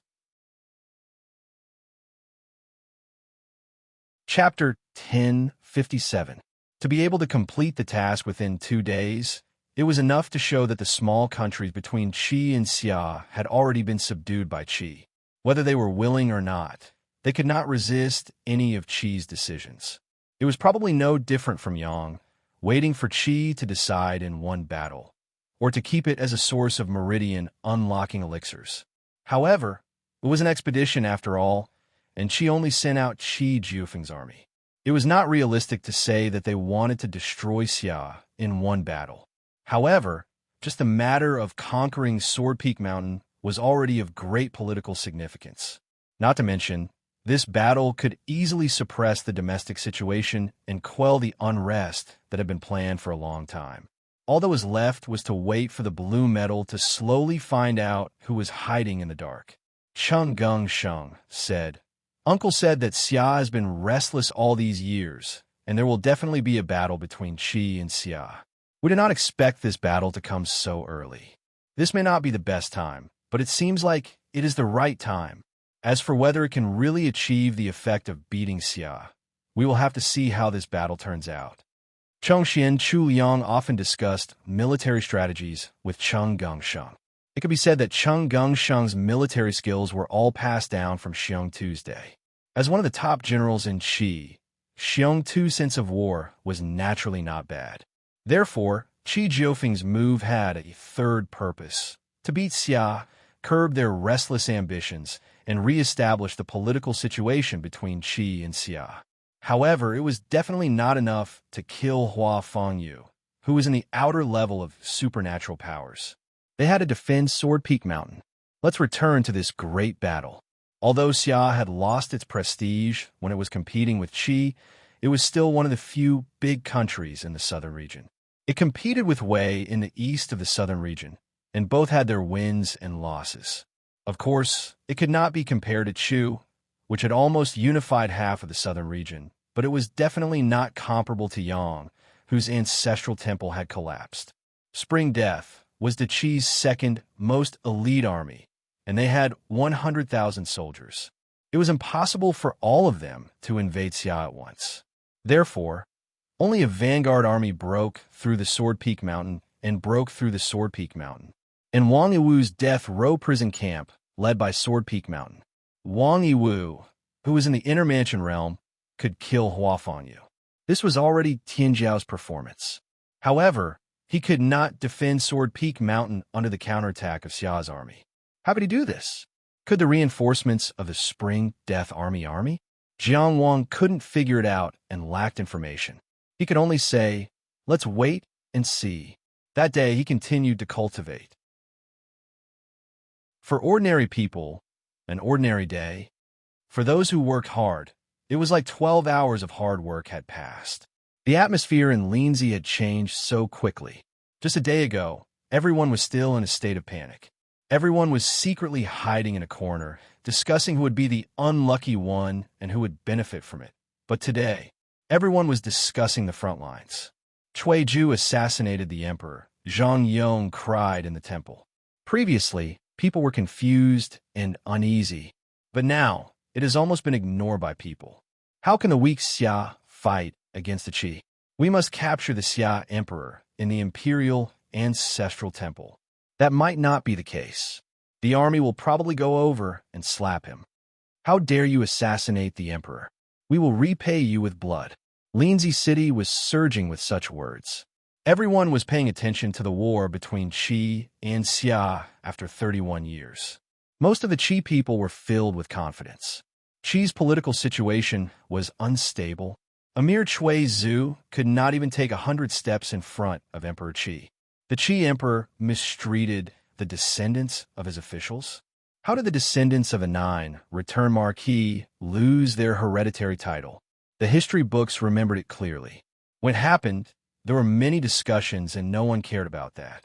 However, when something more important happened, it was much simpler to turn back and calm the discussion. With Cheng Gongsheng's background, he was one of the first to receive the news. Jiang Wang finally knew how the vanguard of the Spring Death Army managed to defend the Sword Peak Mountain. The Qi's military god, Jiang Mengxiong. In the 6th hour after Wang Yiwu killed the Xia Kingdom's general, Hua Fangyu, and broke through the Sword Peak Mountain, the Xia Kingdom side had failed several times in their attacks and urgently mobilized the experts in the army to counterattack. The Qi's military god, Jiang Mengxiong, climbed to the top of the Sword Peak Mountain. He punched the west side of the Sword Peak Mountain. He looked at the Xia capital and said, "Emperor Qi is in the east. Why do you have to travel so far? I am waiting here today. Assassinate me." Then he faced the siege of a perfected cultivator and 5 perfected cultivators of Xia alone and killed one of them. Blood rained from the sky. It was sad for the perfected cultivators. The loss of a perfected cultivator was extremely great. In the war that took place in the western region, the death of Taoist Master Han almost signaled the end of the war. Although Xia country was much stronger than Zhuangyong, it could not bear such a loss. The experts of Xia country who surrounded Jiang Mengxiong had no choice but to retreat. They began to mobilize their army in an attempt to kill perfected cultivator Jiang Mengxiong. However, during this period of time, the main forces of the army of Spring Death had already arrived. Of course, there were also people who angrily accused Xia country of not knowing that Cui Ju had assassinated Emperor Qi. They said, "Xia country is a great country. How can it be based on an assassination?" They said something else. When it comes to assassinations in the Xia kingdom, they wouldn't send a mere inner palace. They also said, "Qi is the overlord of the East. How can it be based on a one-sided story?" Jiang Mengxiong only replied with one sentence. "I came here today not to ask about anything else. Kill yourself." The Qi's attitude was very clear. The Qi did not need to prove whether Cui Ju was an assassin of Xia country. However, Xia country needed to prove that Cui Ju was not an assassin of Xia country. However, these things had nothing to do with Jiang Wang for the time being. Because the 3 days of burning incense had passed, it was time to go to the hot spring palace. There were many legends within the 300-li radius of Lindsay City. There were all kinds of rumors. They all had different origins. Some of them were quite believable, while some of them were pure nonsense. According to legend, in ancient times, there was a cold pool where Lindsay was located. It was bone-chilling and would freeze anyone who touched it. At that time, there were experts fighting in the sky. They broke the sky and blood dripped into the cold pool. This cold pool turned into a hot spring. People called it Heavenly Spring. It was said that one could expect to reach the divine realm after bathing in this spring. Of course, Jiang Wang knew that the so-called Heavenly Spring in the hot spring palace was actually made by Qi's Imperial Institute of Medicine with many top-grade herbs and a secret method. Coupled with the hot spring, it indeed had some spiritual energy. It was not a complete transformation, but it was quite effective in nourishing one's body. As for the Heavenly Spring and Immortal Arrival, those who were not members of the royal family who were allowed to Heavenly Spring were all Immortal Arrival. Among the 3 people who came to the hot spring palace this time, Ji Xiaonan had been an Immortal Arrival for a long time. Chapter 1058. The hot spring palace was located on the east side of the Qi Imperial Palace. Under normal circumstances, only members of the imperial family could enjoy themselves there. Ever since the current emperor took over, half of the pool had been set aside as a reward for meritorious subjects. The celestial bath that the 3 people who participated in the Yellow River gathering enjoyed was the highest grade of spring in the entire hot spring palace. Needless to say, the herbs used were even more expensive. Fortunately, the celestial bath was separated into 3 pools. The effects of the medicine prescribed by the Imperial Academy of Medicine would be different for people of different cultivation levels and constitutions. The medicine had to be tailored to the person. Otherwise, with Ji Xiaonan and Yunganzuan, it would really be a little awkward. The 3 of them met outside the hot spring palace early on Tianjiao. None of them had much to say to each other. Jiang Wang and Ji Xiaonan were not familiar with each other. They nodded to each other in greeting and had nothing else to say. As for Yunganzuan, they would have to fight each other sooner or later.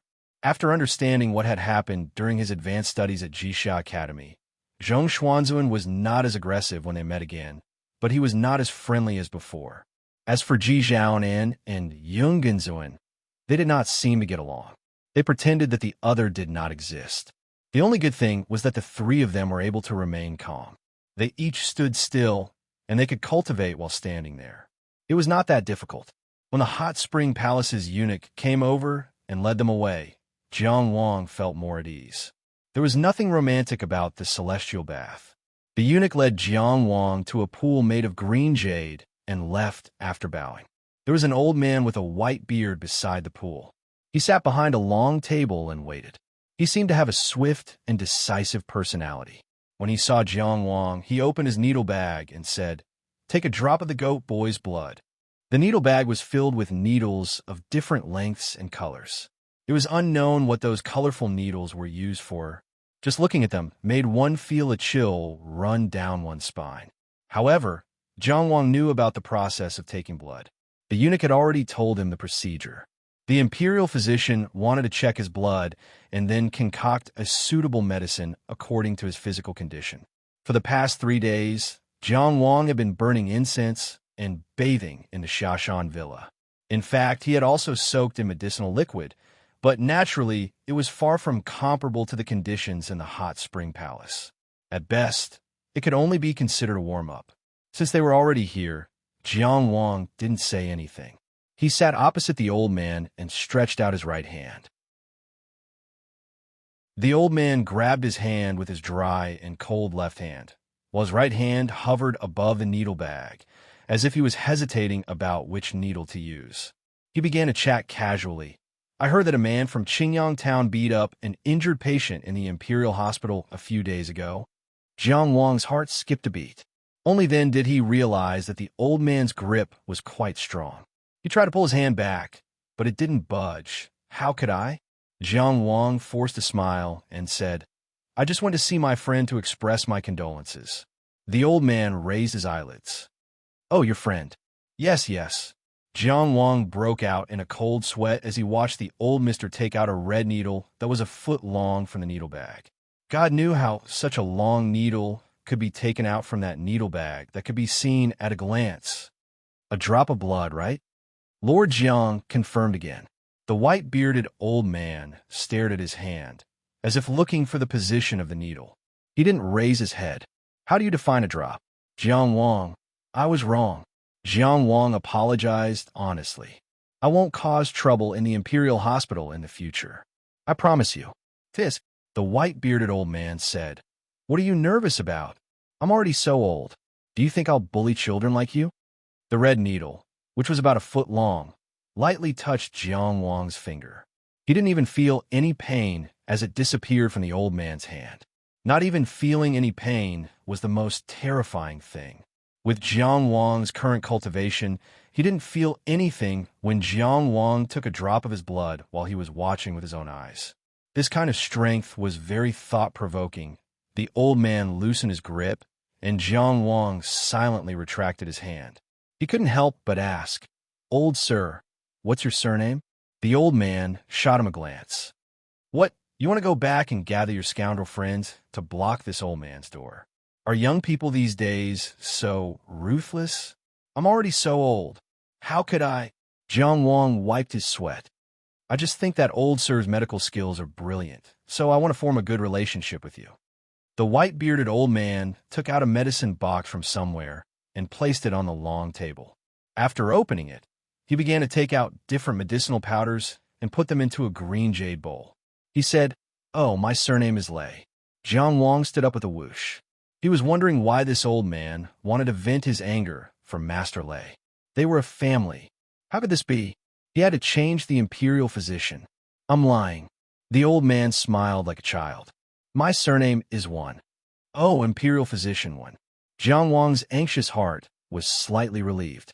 The old man narrowed his eyes and mixed the medicinal powders. He asked casually, You don't know many people with this surname of mine, right? Not many.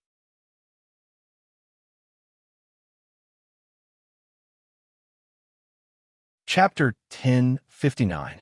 In the end, Tianyu took a bath. It seemed that the Qi Emperor had said that it would be a reward and not a recruitment of a talent at the last minute. That old imperial physician had a mischievous attitude. Jiang Wang sympathized with Yin Fu. He did not know what kind of person Wen Yinyu was, but Wen Yinlin's third grandpa was not easy to deal with. Fortunately, it was Wen Yinlin herself who had gone to look for him. If it had been imperial physician he panicked at the thought of it. The effects of Tianyu were very good. Specifically, his physique had been strengthened by the Four Spirits body tempering technique and the Sherman grass by more than 20%. Apart from that, his 5 elemental energies seemed to have improved, but not by much. Jiang Wang was only able to notice it because he had a fine control over the fire element. These effects were the best that Jiang Wang could achieve with his current cultivation and physique. After all, he had used the best batch of medicines from the National Treasury and had been tailor-made by the experts in the Imperial Physician Hospital. Of course, he had used rare treasures that could only be found by chance. The Qi Emperor had given his full support to Tianjiao's participation in the Battle of the Yellow River. Jiang Wang believed that the members of the imperial family had to use Tianyu to strengthen their foundations before they attained the god's arrival and obtain the golden body jade essence. Therefore, it was reasonable to say that they could attain the god's arrival after Tianyu. When he left the hot spring palace, he did not see Ji Zhaonan or Yung Genzuan. He did not know if they were still soaking or had left. As he walked out of the palace, Jiang Wang felt his body brimming with energy in the breeze. This feeling of growing stronger was intoxicating. All this time, he had relied on his outstanding combat talent and powerful abilities to win one battle after another. However, there were too many things that he needed to improve his foundation. He had been cultivating diligently and had already reached the limit of what he could do. However, there were still many areas that required the support of resources. For example, this Tianyu. In short, the period before the Yellow River meeting was the process of Jiang Wang constantly improving his foundation and improving himself. In another 2 days, he would go to the general appointment platform to cultivate for 5 days. He wondered which powerhouse would give him pointers.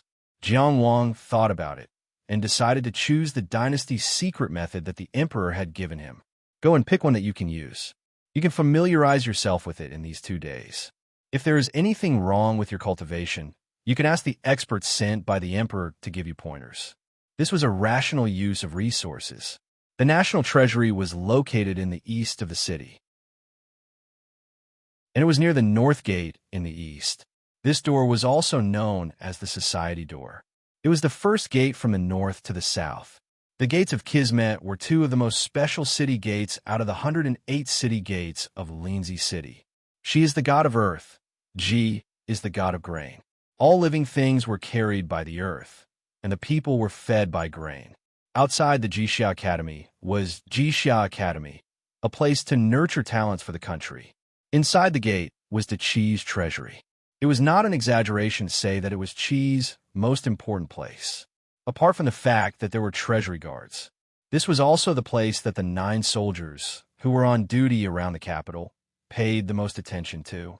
The Society Door was located in the east of Lindsay, facing the ocean. The Qi's treasury faced the ocean, which showed their determination to protect the ocean. Just as Emperor Wu of Qi once said, "But if the enemy comes from the ocean, the treasury will be destroyed before we die." What heroic words! After leaving the hot spring palace, Jiang Wang went to the treasury alone. This was a city within a city. It was built with high walls and was airtight. He sent a message to the guards and verified his identity. He was allowed to enter the first gate and wait. Yes, he still needed someone from the ceremony directorate to bring him into the technique library. When he was given the title of male in Xinjiang town, he was also given a low-grade, A-grade secret method, jealousy fire. It was quite useful. Of course, it could not keep up with Jiang Wang's combat level. However, the secret method of the dynasty was one of the top secret methods in the treasury.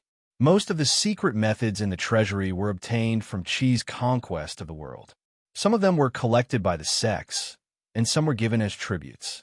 Of course, most of them were plundered. Among these gains, only the gains from conquering the country could be listed as a secret method of the dynasty. Of course, the secret methods that Qi cultivators had accumulated over the generations were also the core. Han Ling said that he would look for him when he made up his mind. He said that he would wait for him with incense. But it was just a formality, so it was fine to just listen to it. Han Ling was the head eunuch of the ceremony directorate, the head of the internal officials. How could he personally accompany them to choose the secret method? Therefore, Jiang Wang waited here. The ceremony directorate would send a eunuch who was qualified to lead the way into the treasury to verify his identity. Even if Jiang Wang was Qianjiao, a 4th-grade blue medal, and a male in Xinjiang town, he still had to wait. He did not even have a place to sit. He could only wait between the first and second door. The guards of the treasury would not be friendly with him. They were all stone-faced and did not even make eye contact. Even young Gunzuan, who had been praised as the magnificent Prince of Lindsay, could not help but press his forehead. He had a headache.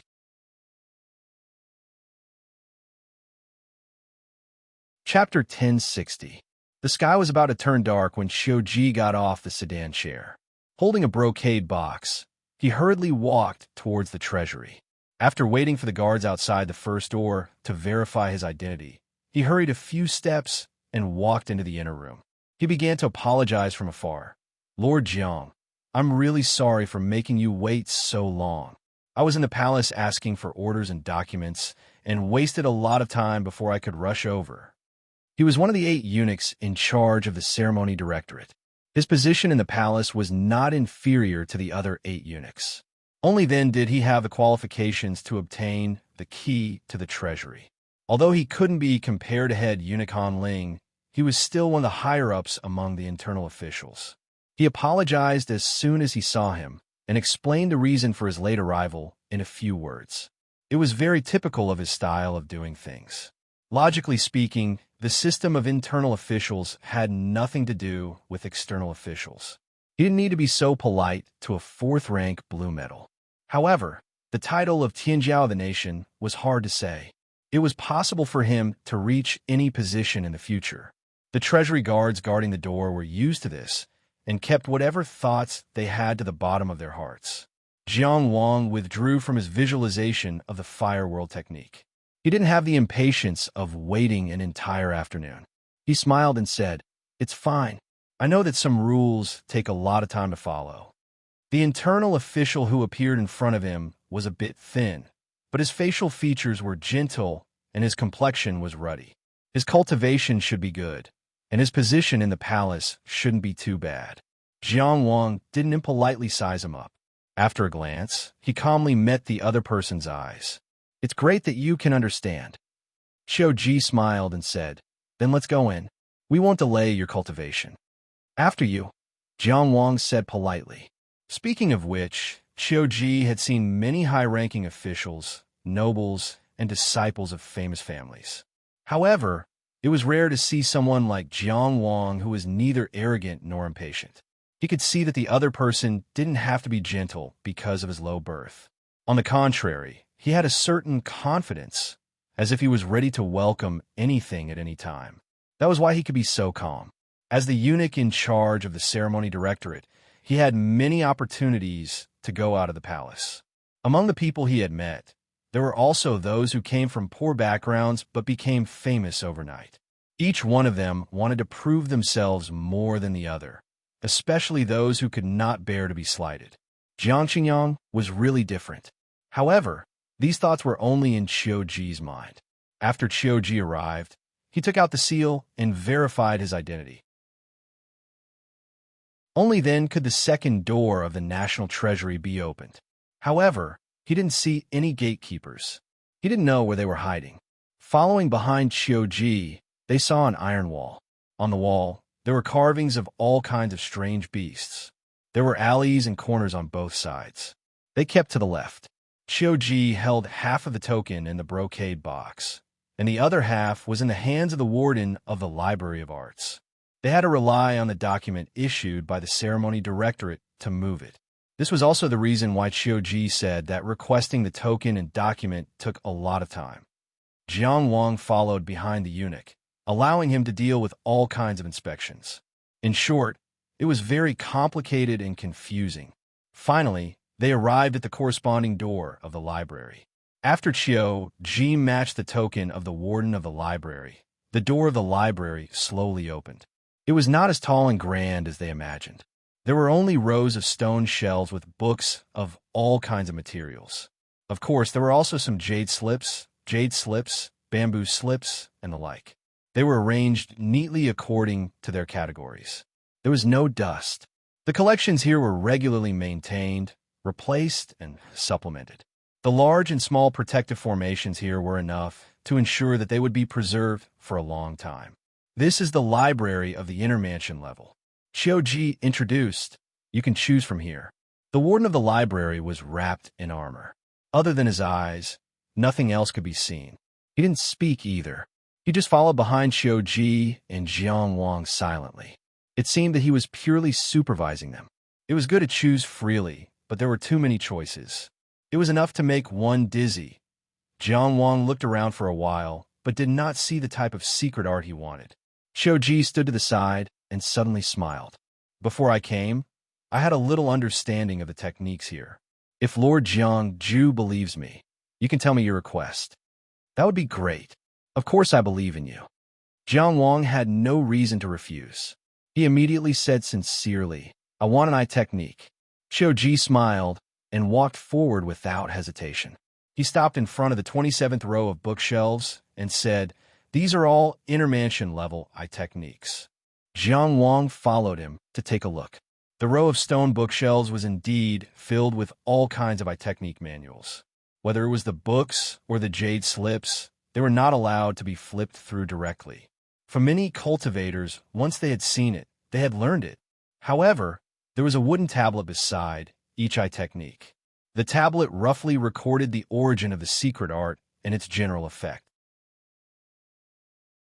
For example, the wooden tablet in front of Jiang Wang's eyes had the words, "Obtained from a Yang expedition, the Yang clan's burning blood-red eyes, inner mansion chapter, attack technique." What a strange fate.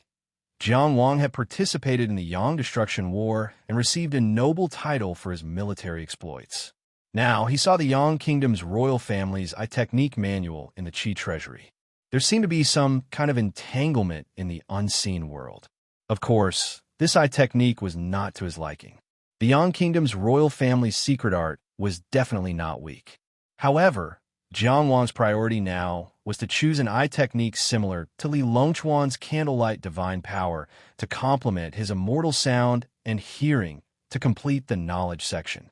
However, with so many secret arts, he did not know how long it would take to look through them one by one. Jiang Wang sighed inwardly and silently searched with his eyes. Qiu Ji, who was observant, smiled again. Lord Jiangju, what kind of eye technique do you need? Or, if you have any more specific requirements, you can tell me. I know a little about this place. Jiang Wang did not refuse this kindness. He had already thought of his own needs. He said directly, I need an eye technique that strengthens my observation ability. In this category, I'll prioritize eye techniques with more potential. Asking for potential was naturally to prepare for the derivation of the Dao development stage.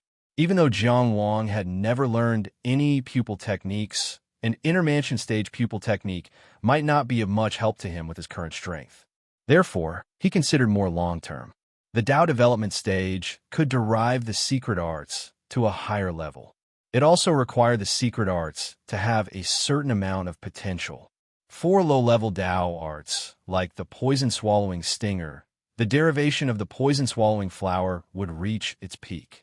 No matter how much effort was expended, it would not be able to progress further. Its potential would only reach that level. This time, Qiu Ji thought for a moment. Then, he took 3 steps forward and pointed at the 3rd row of the left bookshelf. This one. He took another 10 steps forward and pointed at the 4th row of the right bookshelf. This one. He took another 2 steps forward and pointed at the top row of the right bookshelf. This one. Finally, he stopped and smiled. These 3 techniques all meet your requirements. Considering the potential, it's best to choose the second one. Jiang Wang looked over them one by one. He only felt that the 3 eye techniques that Qiu Ji had introduced were indeed very good. They all met his requirements quite well. Otherwise, how could Qiu Ji become one of the 8 eunuchs in charge of the ceremony directorate when there were so many internal officials? How could this be called a little understanding? He practically knew all the secret arts in the entire intermansion level library like the back of his hand. With his identity and age, it was impossible for him to learn all the secret arts in the entire library. Therefore, he should have only memorized the brief information on those wooden tablets. The only value of doing this was probably to express goodwill to a certain person at a time like this. However, the ceremony directorate had 8 eunuchs in charge of the ceremony directorate and 8 attendant eunuchs. All of them had the qualifications to leave the palace to handle matters. Even if the emperor wanted to reward someone, it might not necessarily be him who would lead the way. It was precisely because this matter was so costly and difficult that it showed Qiu Ji's intentions. If he could handle this matter so appropriately, how could he handle other matters? Jiang Wang praised in his heart, but expressed his gratitude on the surface. These secret arts couldn't be flipped open and looked at now. At most, he could only compare them with the simple introductions. From this, it seemed that the second eye technique that Qiu Ji had recommended was indeed the one with the most potential. Since he had already accepted Qiu Ji's recommendation, it would appear that he didn't trust him very much if he looked left and right. Naturally, Jiang Wang wouldn't do that. Therefore, after looking at the wooden tablet for the second eye technique, he turned his head and prepared to announce his choice to the warden of the library. At this moment, Qiu Ji suddenly said, Lord Jiangju, I have a suggestion. Would you like to hear it? Jiang Wang was also very polite. It's my honor that Eunuch Ji is willing to advise me. Please speak. Qiu Ji rolled up his sleeves and said with a smile, I personally think that the most valuable eye technique in this library at present should be the one behind me, but may not meet your requirements. Since Eunuch Qiu recommended it, I must take a look. Jiang Wang walked over as he said this.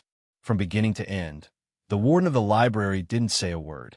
He stopped like a statue cast in this place and didn't interfere with Jiang Wang's choice in any way. Qiu Ji smiled and turned his body slightly. Jiang Wang followed his gaze and saw a fiery red bead placed on a stone tray. This red bead was smooth and round, bright and uniform in color. It was extremely beautiful. The wooden tablet next to it said, one of the scattered inheritances of the Sun nation, the Eye of Qianyang. Inner Mansion Chapter. As for the effect, the description was very simple: soul attack. Only these 4 words. But these 4 words immediately made Jiang Wang's eyes light up. Up until now, Jiang Wang had only seen Wang Zhangji use a secret art that could participate in soul attacks in the Inner Mansion stage. He himself had developed the soul concealment snake, but it was basically only effective in exploring the Inner Mansion. In a real battle of life and death, it rarely played any role. Most of the time, it was used by Jiang Wang to attract the opponent's attention. In other words, as a killing art that involved the soul concealment snake didn't qualify at all. Jiang Wang took a deep breath. At this moment, of course, he had already judged the value of this art. Insight, observation, all of that was put aside for now. Compared to the soul slaughtering technique, the Inner Mansion's observational eye technique had no value in comparison. Moreover, Jiang Wang's soul power was originally far superior to cultivators of the same level, but it had always been difficult for him to fully utilize it. It was perfect for this art. Is there a complete inheritance in the national treasury? Jiang Wang asked directly.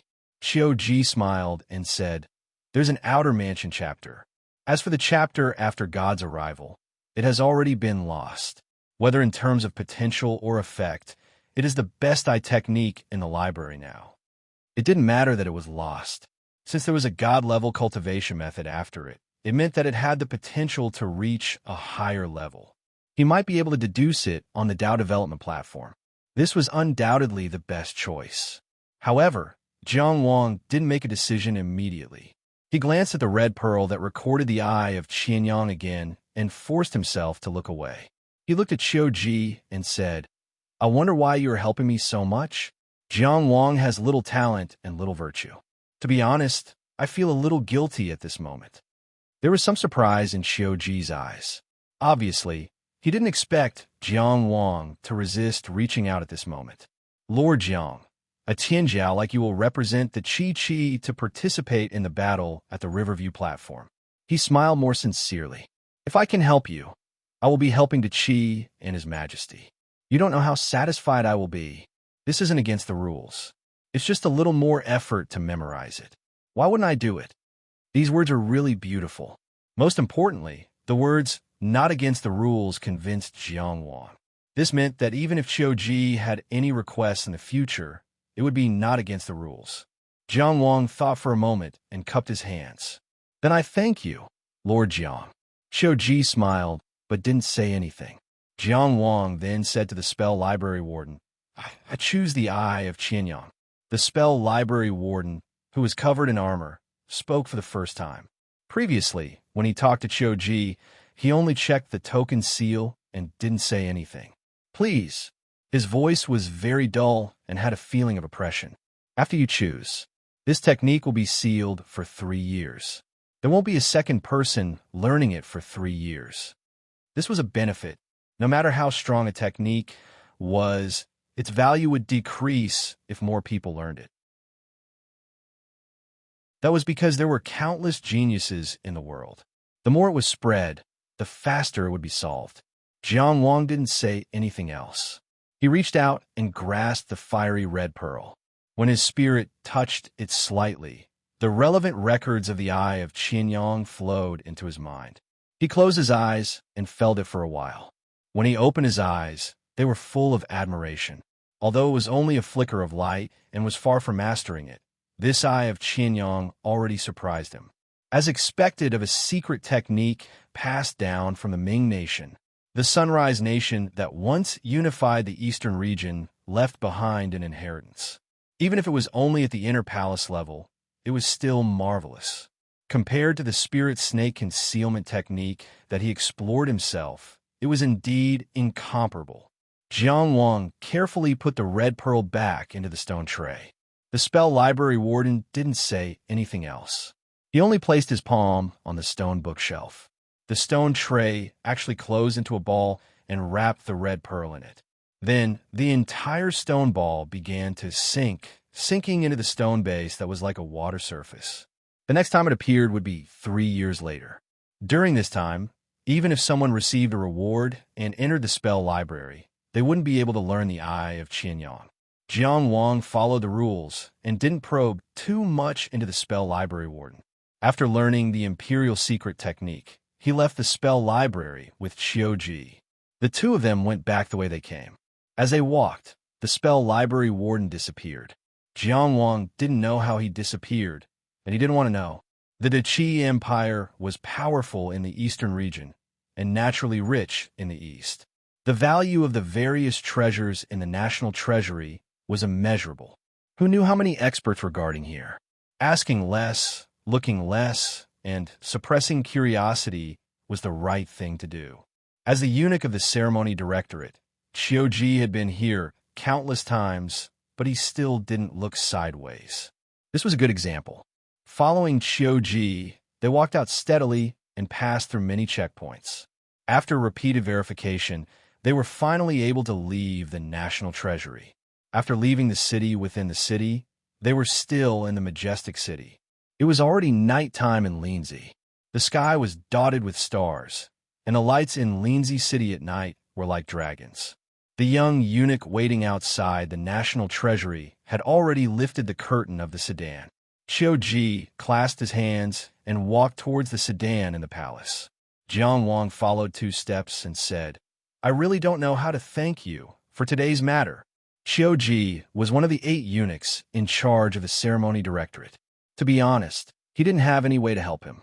Qiuji didn't seem to take it to heart. He looked back at him and smiled. Just take it as forming good karma. Then he bowed and entered the sedan. The sedan in the palace leisurely went away. Jiang Wang stood alone outside the national treasury and was silent for a moment. He raised his head and looked at the starry night sky, then walked towards the Xiashan villa. Speaking of which, every time he came back to Linzi City, he was either busy with various things or cultivating behind closed doors. The sedan came, the carriage left. He rarely had the experience of walking alone on the streets of Linzi.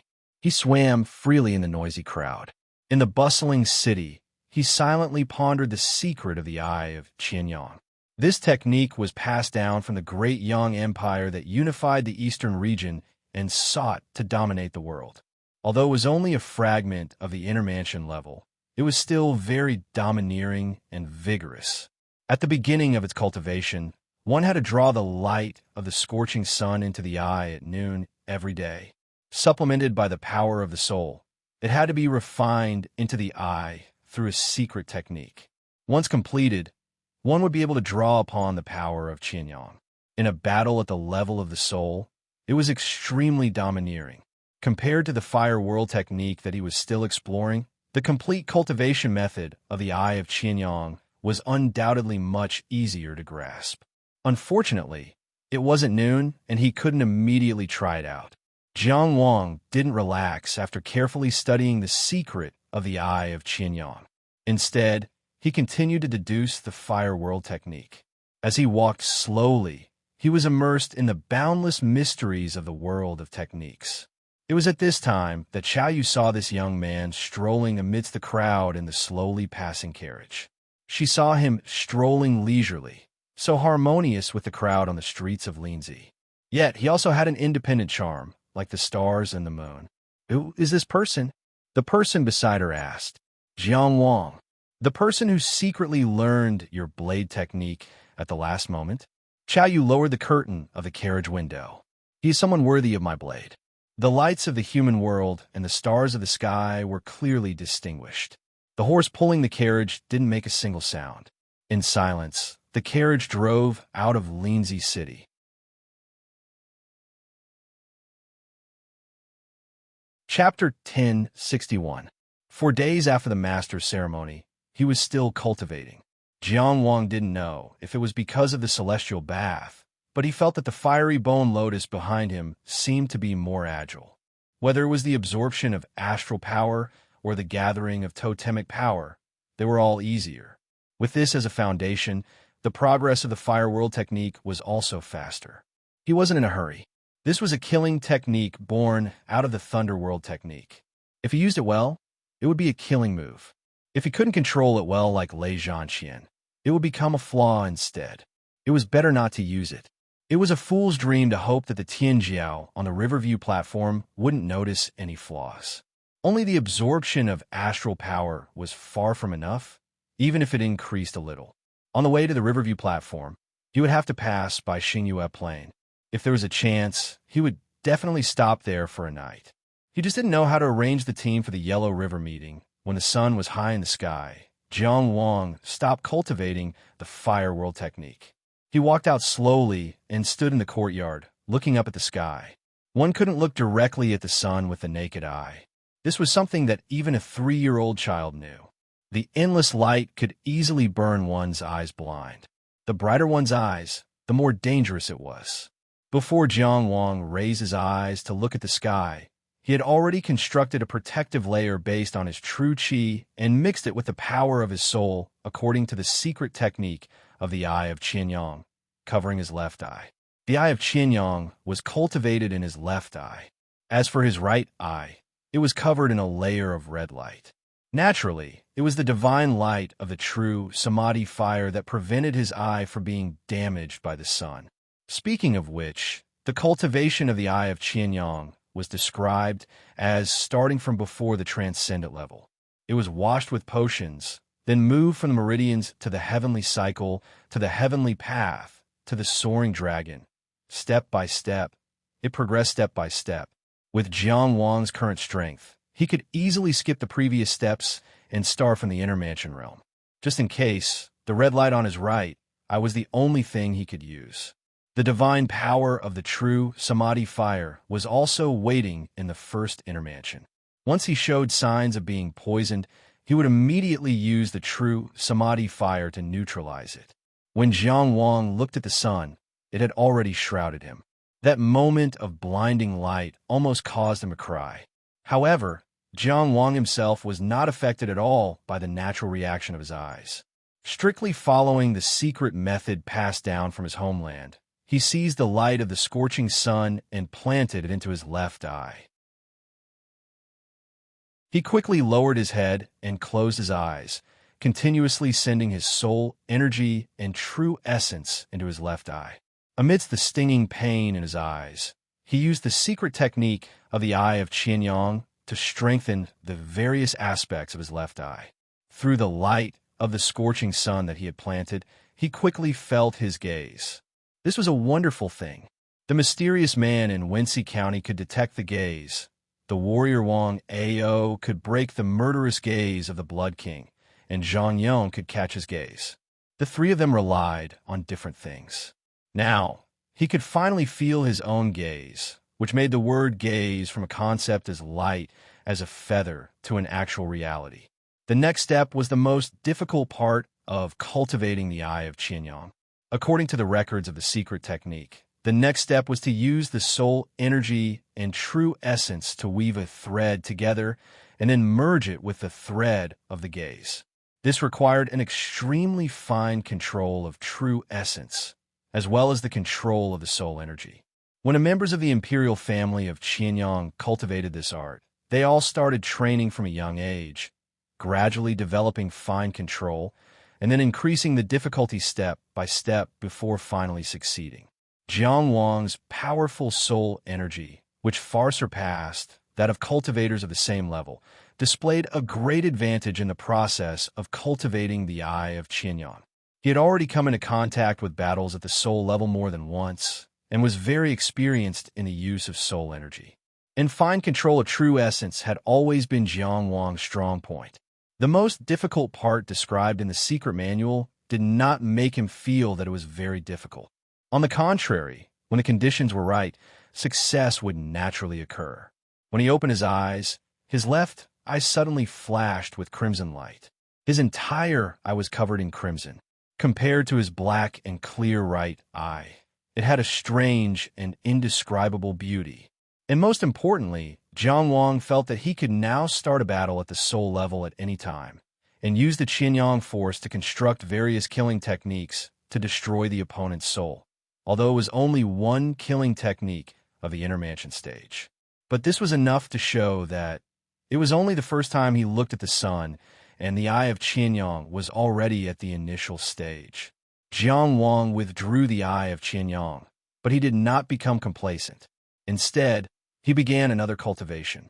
The success of the eye of Qianyang was of course gratifying, but it was only one killing technique of the inner mansion stage, and in fact, it was very difficult for it to be of use in his current battle level. Battles at the soul level rarely occurred at the inner mansion stage. But the river viewing platform was the place where Tianjiao of various countries gathered, so it was not surprising that any kind of tricks would appear. Those Tianjiao of various countries, even if they did not explore the soul level in advance, would definitely leave behind the relevant protective measures. Relying on the protection of the Tongtian Palace for his soul, it was not too difficult to defend. But there was an unexpected surprise. After cultivating the eye of Qianyang, he actually had some new understanding of the fire origin picture, and even made some different discoveries when he looked back at the true Samadhi fire. Because of this, the foundation of the fire world technique was also more solid. This feeling was too good. At every moment, Jiang Wang was witnessing himself becoming stronger by himself. Walking forward like this until he reached the most dazzling place, he would finally be known by the world. Jiang Wang was cultivating. Cheng Gengsheng was also cultivating. There was a ruthlessness in his bones, and he also had talent. In his first battle with Jiang Wang, he easily manipulated Jiang Wang. His battle wisdom was naturally top-notch. But it was true that he had been distracted too much. To bridge the huge gap between him and Yung Genzuan, it was impossible not to be distracted. He had already done his best. At least that was what Jiang Wang and Shirsi thought. Yung Genzuan, who was being chased by Cheng Gengsheng, stopped cultivating and chatted with the old master in the courtyard. He was still dressed in white, sitting on the stone steps. Not far from the stone steps, Cheng Xinyunbo was half leaning on the recliner, bathing in the sunlight. The noon sun at the end of May was not very gentle. But the old master was a cultivator, so he did not feel uncomfortable. But Cheng Xianmingguang, who was sitting on a small stool and massaging his legs with a smile, had some sweat on his forehead. Cheng Xianyunbo glanced at his eldest son, who was known as the embroidered pillow in Linzi, and said discontentedly, "I told you to work harder, but look at how weak you are now." Cheng Xianmingguang did not feel that it was shameful to be scolded in front of his son, and it was not the first or second time. While massaging his legs vigorously, he said with a smile, "I actually worked hard, but not in front of my father. Training in the winter and the hottest days in the summer. That's not an exaggeration." Cheng Xinyunbo was angry when he looked at him, but looking at the young man in white sitting on the stone steps, he was somewhat comforted. "Maybe my grandpa will be very happy if you work harder. Listen, more energy, more anger." Although the old guy of the Bao family was gone, he would burn a letter to let him know. "Brother Zun," the old master said lazily, "Supervisor Ruan's daughter has some difficulties in cultivation. Take some time to visit her these 2 days."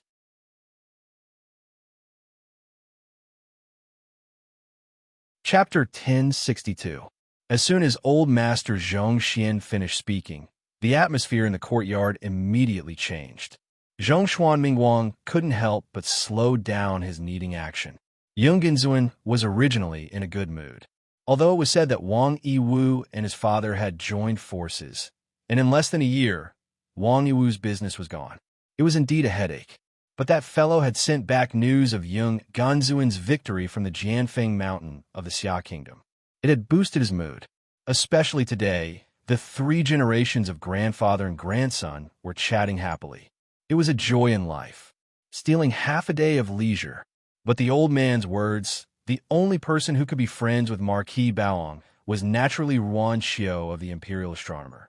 The famous stargazing tower of Linzi was the territory of the Imperial Astronomer. Every morning during the morning court session of the Ziji Hall, the Imperial Astronomer had rung the bell. To many people, this was an incomparably mysterious government office. Indeed, they did not involve themselves in political matters. But those with real power naturally knew the importance of the Imperial Astronomer.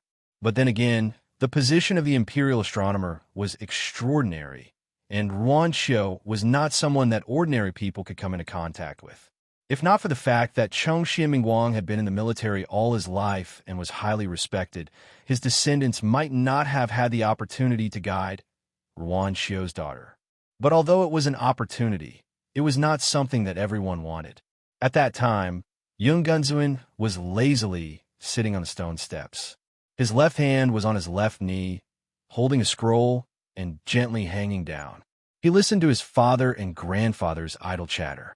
His right elbow was on his right knee, supporting his sharp chin, looking at the distant sky in a daze. When he suddenly heard this sentence, the corner of his mouth twitched, and he lightly laughed. Even Ruan Xiu can't teach her well. She must be hopelessly stupid. Grandson, it's better not to waste your energy. Cheng Xianmingguang's hand slowed down even more. Although he often thought of problems in a simplistic way, he was not a fool. Especially in the past 60 years of his life, almost all of it had been taught by the old man. He had mastered the skill of reading people's body language very skillfully. The current atmosphere was very dangerous. The old man didn't have much of an expression on his face. He only said a sentence that was neither light nor heavy. It's a rule passed down by our ancestors. No matter how promising their descendants are, they should still be respected. Grandpa, Yung Gunzuin retracted his gaze, moved his elbow away from his knee, and spun the book in his left hand. He smiled under the sunlight. Actually, I don't really understand. What are rules? The rule is a tool to draw a circle. The matrix was a tool for drawing squares. How did two tools become a rule that requires everyone to follow? Who set the rules? Was that person definitely right? Did his rule really draw a circle, and his moment really draw a square? All generations of Tianjiao are gone. Each generation has its own coquettishness and rules. As long as I'm strong enough, stronger than everyone. One day I can also say, he held the book in his left hand and drew a circle in the air. He smiled and said, "This is a square." The courtyard in Marquis Boang's residence was not very quiet at this time. Those servants and children who served were still walking around, pruning the flowers and plants. In short, they all had their own things. It seemed that they didn't hear what the master was saying, but the atmosphere was still a little tense. Chongqing Yunbo had been in the military all his life. His prestige in the military was very high. Even the military god, Jiang Mengxiong, had to respect him a little. In the past, he had supported the family. In the future, he had taught outstanding children. After Cheng Xianming II refused to lead the army, in order to win back the Qi Emperor's trust, he was the one who put on the old armor and fought for the country with a body that was no longer in peak condition, and killed on the battlefield of Qixia. In the whole of Qi, there were not many who could compare with him in terms of seniority. In Zhenggenjia, his words carried weight. Whatever he said was what it was. However, Yung Genzuin was obviously too opinionated. Cheng Xianmingguang was a responsible father. At the same time, he was also a smart and filial son. With these two identities, he naturally could not remain silent in this situation. He had to maintain the stability of the Zhenggenjia clan and eliminate the contradictory atmosphere between the grandfather and grandson. He had to push the Zhenggenjia towards a longer and brighter future so that he could have more fun. He had gone too far. In short, he had to step forward. Cough. Cheng Xianmingguang cleared his throat. Let me say a few words about this. Cheng Xian old master suddenly stood up from the recliner and almost caused Cheng Xianmingguang, who was sitting on the folding stool, to fall. He glared at Zhong Xuanmingguang, an old lion in its twilight years, still looking awe-inspiring. Pinch, pinch, pinch. You don't have any strength at all. Pinch my ass. Did I tell you to eat less? I have 4 sons, and you're the only one who's a rice bucket. After scolding, he flicked his sleeves and strode away angrily. Cheng Xianmingguang blinked and looked at the old man's back view with grievance. Then, he turned to look at his promising son. Yung Genzuin silently opened the book and stood it up to cover his face. Knowing that this period of time was precious, none of his acquaintances, including Zheng Shangming, came to disturb him. Even Yin Fu, who was especially close to him, was exempted from treating him every now and then. Jiang Wang devoted himself to cultivation. This lasted until the 6th day after the master's ceremony. It was also the time to head to the general appointment platform. The general appointment platform was in the west of the city. In the past, when they went out to war, the commander would set up the formation here, so it was called the general appointment platform. Below the general appointment platform was a huge drill ground. All the elite troops of Qi, including those that had already died, had been inspected here. Therefore, the place was filled with killing intent, and the killing intent could not dissipate at all. Standing on the platform and looking down, one could completely imagine the scene of the soldiers lining up and the flags fluttering in the sky. The thick killing intent could also easily make one feel the atmosphere of the battlefield. Jiang Wang had been on the battlefield before, so he did not feel uncomfortable in this place. As for Ji Zhaonan, who was wearing silver armor and holding a frost spear, he was like a fish in water here. In comparison, Yung Gunzuan, who was wearing a fluttering white robe, did not seem to be suitable for this place. However, he did not feel uncomfortable. Instead, he felt like he was still calm in a sea of blood and corpses. The general appointment platform was very simple. It could be said that it was a high platform with no cover. There was not even a fence. Only the various sword marks, saber marks, and spear marks were deep on the platform. It was said that many famous generals of Qi had practiced martial arts on this platform before, so these marks were left behind. As time passed, all the charm was worn away by time. However, the direction, strength, and details of these marks could be restored based on one's own understanding. Jiang Wang, Ji Zhaonan, and Yung Gunzuan, the three of them had nothing to talk about. There was even less if they were together. They simply stood on one side of the platform and admired the marks, try to reconstruct the scenes of those famous generals practicing martial arts in their minds. When the imperial court advisor Yi Xingchen came over after the court meeting, this was the scene he saw. The three of them stood in a triangle with their backs facing each other. Ji Zhaonan stood straight, his eyes staring at the ground. The spear in his hand trembled slightly. There was no sound or wind, as if he was fighting with those famous generals in his mind. Yung Gunzuan stood with his hands behind his back, entranced. There was also Jiang Qingyang, who was squatting on the ground like an old farmer, checking the soil. He was using his fingers to feel the marks.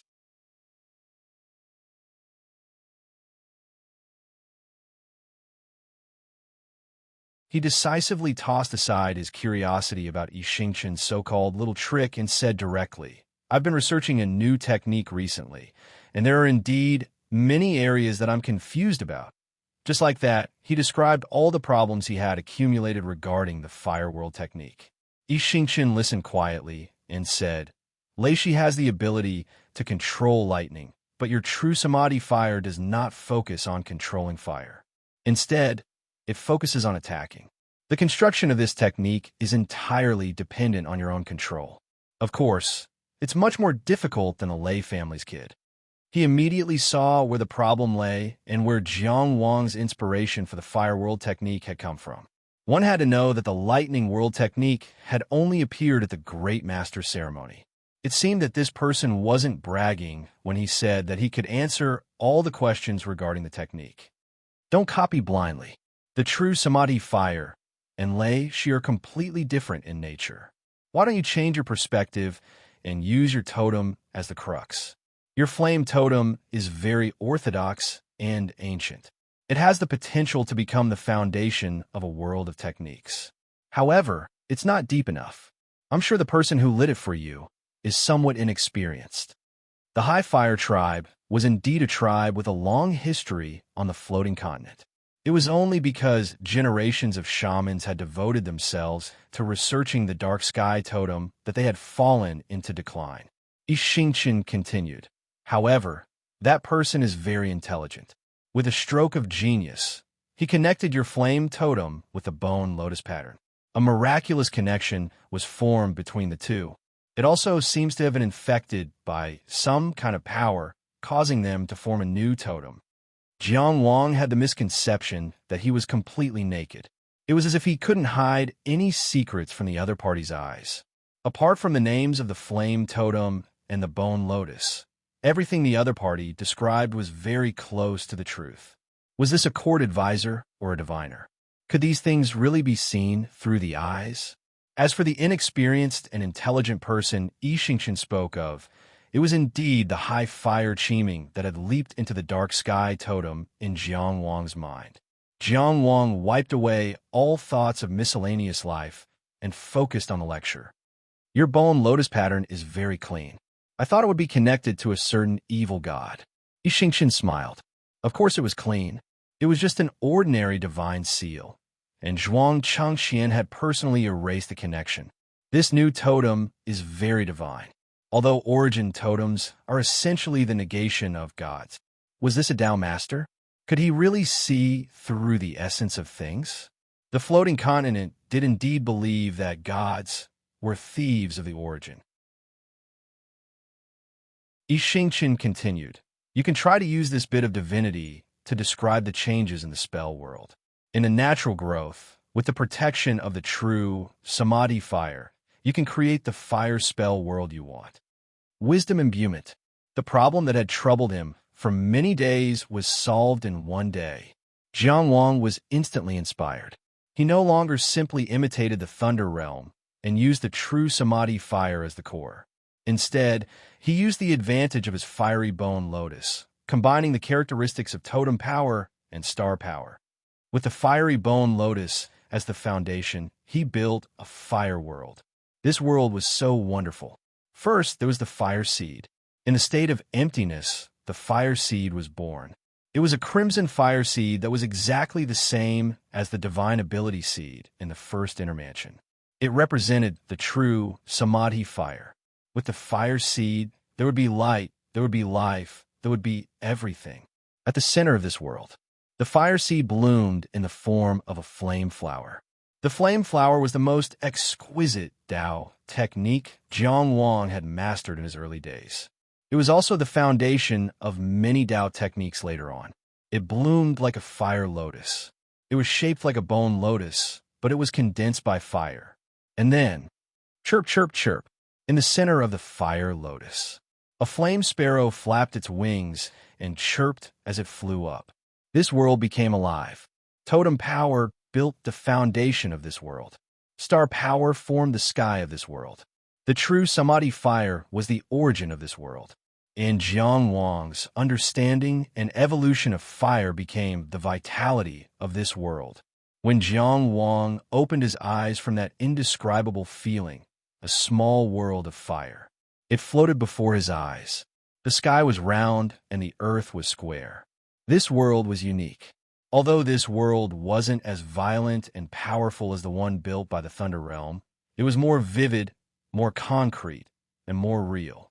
Of course, it was also more stable. The Fire World technique was completed today.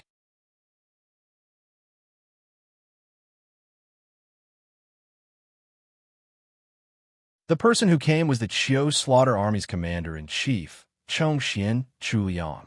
People called him Xiong Tuesday. The one who called him uncle was naturally Yung Gunzuan. During the War of Qiyang, Jiang Wang had fought under him. Now that he was on the stage, he called him marshal. Ji Xiaonan's relationship with him was more distant than the other two, so he only called him Duke. Chongxian Chuliang, who came from the military, was more experienced in handling matters. His gaze swept over them as a response. Then he said, "Today, I'm here to teach you one thing." He smiled and said, "Kill people." He was smiling so amiably, and his face was so kind. But when he said the last two words, the three nations' heaven's prides suddenly felt as if they were surrounded by a powerful army. It was as if they saw a sea of blood and mountains of corpses. Chongxian Chuliang, who was at the peak of divine arrival, came to teach the three Tianjiao this lesson because Xiong Tu was an expert in killing people. He knew how to kill people better than any of the court officials in the political affairs hall or any of the 9 soldiers' commander in the military affairs hall. Even if he was only at divine arrival, he was only at the same level as Ji Xiaonan. His title as the #1 divine arrival in the eastern region was earned by killing people. How do you teach killing people? It's better to kill a person than to say it 1,000 times. Chongxian Chuliang took a step forward. "Come, kill me." His voice was not loud, but it was very heavy. It was the kind of heavy that stepped on one's heart, making it hard for one to breathe. There was a kind of bloody feeling, and for some reason, one quietly covered one's eyes. Take Jiang Wang himself, for example. He was very clear-headed and knew exactly where he was and what he wanted to do. But when he faced Chongxian Chuliang, he suddenly felt a violent, killing intent rush out. He knew that this was what Chongxian Chuliang wanted, so he did not restrain this killing intent. Therefore, at this moment, he really wanted to kill this person. His figure moved, and his long sword was already out of its sheath. One sword was enough to make a famous person fall. 10 years of abject poverty, using death to bring back enmity. Before this, he had already heard the whistling of the wind. At some unknown time, the figure in snow-white clothes had already grabbed the solar chakram and smashed it down towards Chongxian Chuliang's head. At the same time, he saw a dot of cold light from the corner of his eye. It was the sudden arrival of the Xiaohua spear. At the same time, the killing intent of the 3 Tianjiao kings was ignited, and they launched an attack on Chongxian Chuliang. There was not one weak person among these 3. However, strength and weakness were always only relative concepts. Chongxian Chuliang was still speaking, his attitude calm. "You are all Tianjiao, and you've also experienced countless battles, big and small. Presumably, you all feel that killing people is very simple." He slapped upwards, directly overturning the solar chakram. "You fought all the way. Presumably, you also believe that you've done the best within the scope of your abilities. But what's the best?" The slap pulled back and actually erased Jiang Wang's horizontal slash on the spot. Like erasing a scratch on a pile of sand, it was easily erased. "Did you erupt with your strongest killing power? Did you brandish your most threatening strike? What you think, what you pursue, is the best within the scope of your abilities. Is it really the best to kill your opponent?" He slapped back, knocking Ji Zhaonan's Xiaohua spear askew. "Put away your spear. You don't need to use so much strength to kill people." He took another step forward, already standing face to face with Yung Genzuan. He grabbed his solar chakram, pressed down on his hand, and slammed it back into his chest. "Are you swinging a sledgehammer? Killing people isn't forging iron." He turned around again, directly slapping. Jiang Wang, who had just shattered the blue clouds and arrived here, almost had his long sword slapped out of his hand. It's hard for me to imagine that youngsters these days actually call this swordsmanship. He took a step back and slammed his shoulder into Ji Zhaonan's spear momentum, sending him flying. An inch longer, an inch stronger. If you can't defend your strength, you'll be weaker by an inch. To be honest, at the very beginning, Ji Zhaonan was somewhat unconvinced. We're both at the god's arrival realm. I'm a rising star, the Tianjiao of the nation, and I've also killed my way out a mountain of corpses and a sea of blood. Even if you're stronger than me, how much stronger can you be? I respect your identity, status, and accomplishments. But isn't it inappropriate for you to come over and teach me a lesson like a 3-year-old child? But after exchanging blows, he really had no choice but to admit defeat. Chongxian Chuliang's admirable aspect wasn't that he'd easily subdued the 3 with absolute strength. It was that when he faced each person, he'd only displayed strength at the same level as the other. The 3 people who were currently being beaten were the Tianjiao of the nation. They could completely sense that everything that Chongxian Chuliang had done was absolutely within their current level of strength. In other words, this was an absolute crushing of combat skills.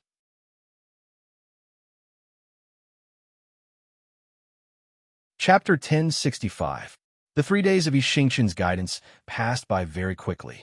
The 2 days of Chongxian and Chu Yang teaching them how to kill people passed by very slowly. It was a torture that lasted for a full 48 hours. This short and fat old man, who looked kind, crushed the 3 Tianjiao experts in all aspects. It was not accurate to say that he had been cursing them, but he had indeed never stopped insulting them. If it weren't for the fact that these 3 Tianjiao experts had extraordinary tenacity, they would have collapsed halfway through the battle.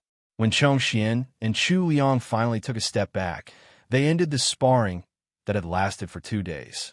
Jiang Wang, Yung Genzuan, and Ji Zhaonin all saw the same relaxed expression on the other two people's faces. They wanted to go to the Yellow River and compete with the heroes of the world. They all had unparalleled self-confidence. But Chong Xian and Chu Liang's strength were similar to theirs, so they saw their own imperfections. In fact, to be able to become the top figure of the younger generation in Qi, everyone had their own thoughts and perseverance. They were very clear about what was most suitable for them. The guidance of a powerhouse was the icing on the cake. It was the addition of fine details on the solid bones, flesh, and blood. Each of them was able to exert their strength to the best of their ability. In fact, they often exceeded their limits in battle. But in the matter of killing people, Xiong Tu had indeed broadened their horizons. To them, the 5 days of cultivation on the general appointment platform could not be said to be a rebirth. But each of them had gained a lot. Among them, Jiang Wang, who had the weakest foundation, was the most successful. The reason why he was said to be the weakest and not the worst was because Jiang Wang's foundation was actually not bad. He had also walked step by step to get to where he was today. Every step was firm and powerful. It was just that he was limited by his background and lacked the guidance of a famous teacher. In the end, there were still areas where he was not thorough enough. If cultivation was compared to building a building, his foundation was very stable and the building was very tall. It was just that it might not be as perfect as the buildings of other famous cultivators. It was not as beautiful and exquisite. Jiang Wang also paid great attention to making up for his mistakes. He would always take the opportunity to seek guidance from experts. Even Li Longquan, Cheng Gengsheng, and Zhuo Guangshu, who were of the same generation but whose combat strength was gradually surpassed by him, he often communicated and discussed with them. He carefully reviewed every battle and also summed up his own experience and lessons. The pointers of experts such as Yi Xingxin, Chong Xian, and Chu Liang were more like a kind of sorting out from a strategically advantageous position, allowing him to comprehend through a comprehensive study. After the 5 days were over, the 3 people who had come to the general appointment platform to participate in the cultivation left. After that, it was time for them to cultivate on their own. She had given them all the support they could. The Political Affairs Hall and the Military Affairs Hall each sent out a martial art master, who put aside their official duties to give them pointers. It was a great honor. Whether it was Yi Xingxin, Chong Xian, or Chu Liang, all of them saved time for them. He started when he came and left when he was done. He didn't say anything else. In short, it was a very fulfilling 5 days. When he returned to the Xia Mountain Villa, he didn't even have the time to show the results of his cultivation on the general appointment platform to Cheng Gengsheng. Once again, he was stunned by the news from the front line.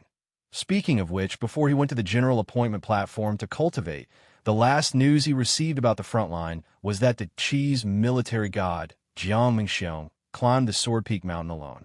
With his fists alone, he defeated the encirclement of experts from Xia Kingdom and even killed a perfected person on the spot. At that time, Xia Kingdom was constantly increasing their troops. The reinforcements of the Spring Death Army, which was ranked second among the 9 soldiers of Qi, also arrived in time. 100,000 Qi elites were stationed at the Sword Peak Mountain.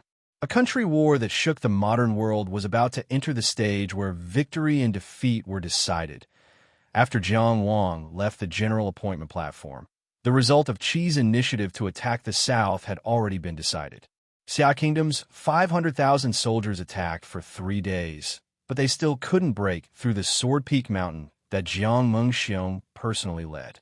It was said that Qi Jiuqing's Winter Solitude Army was also ready to set off for Xia Kingdom at any time. In the face of Qi's determination to fight for Xia Kingdom and the Sword Peak Mountain that they couldn't break through even after a long time, Xia Kingdom finally stopped recruiting troops on the 4th day. And on the 5th day, Xia Kingdom directly sent a Shenlin cultivator who was tied up to the Sword Peak Mountain. This Shenlin cultivator had a strong background. He came from an organization called Pingding State. It was this organization that had been causing waves in Qi recently. After Cui Ju assassinating the monarch, and Zhang Crying Temple. Of course, they had other plans. This was a series of terrifying operations. No one knew how long they had been preparing and how long they had been hiding.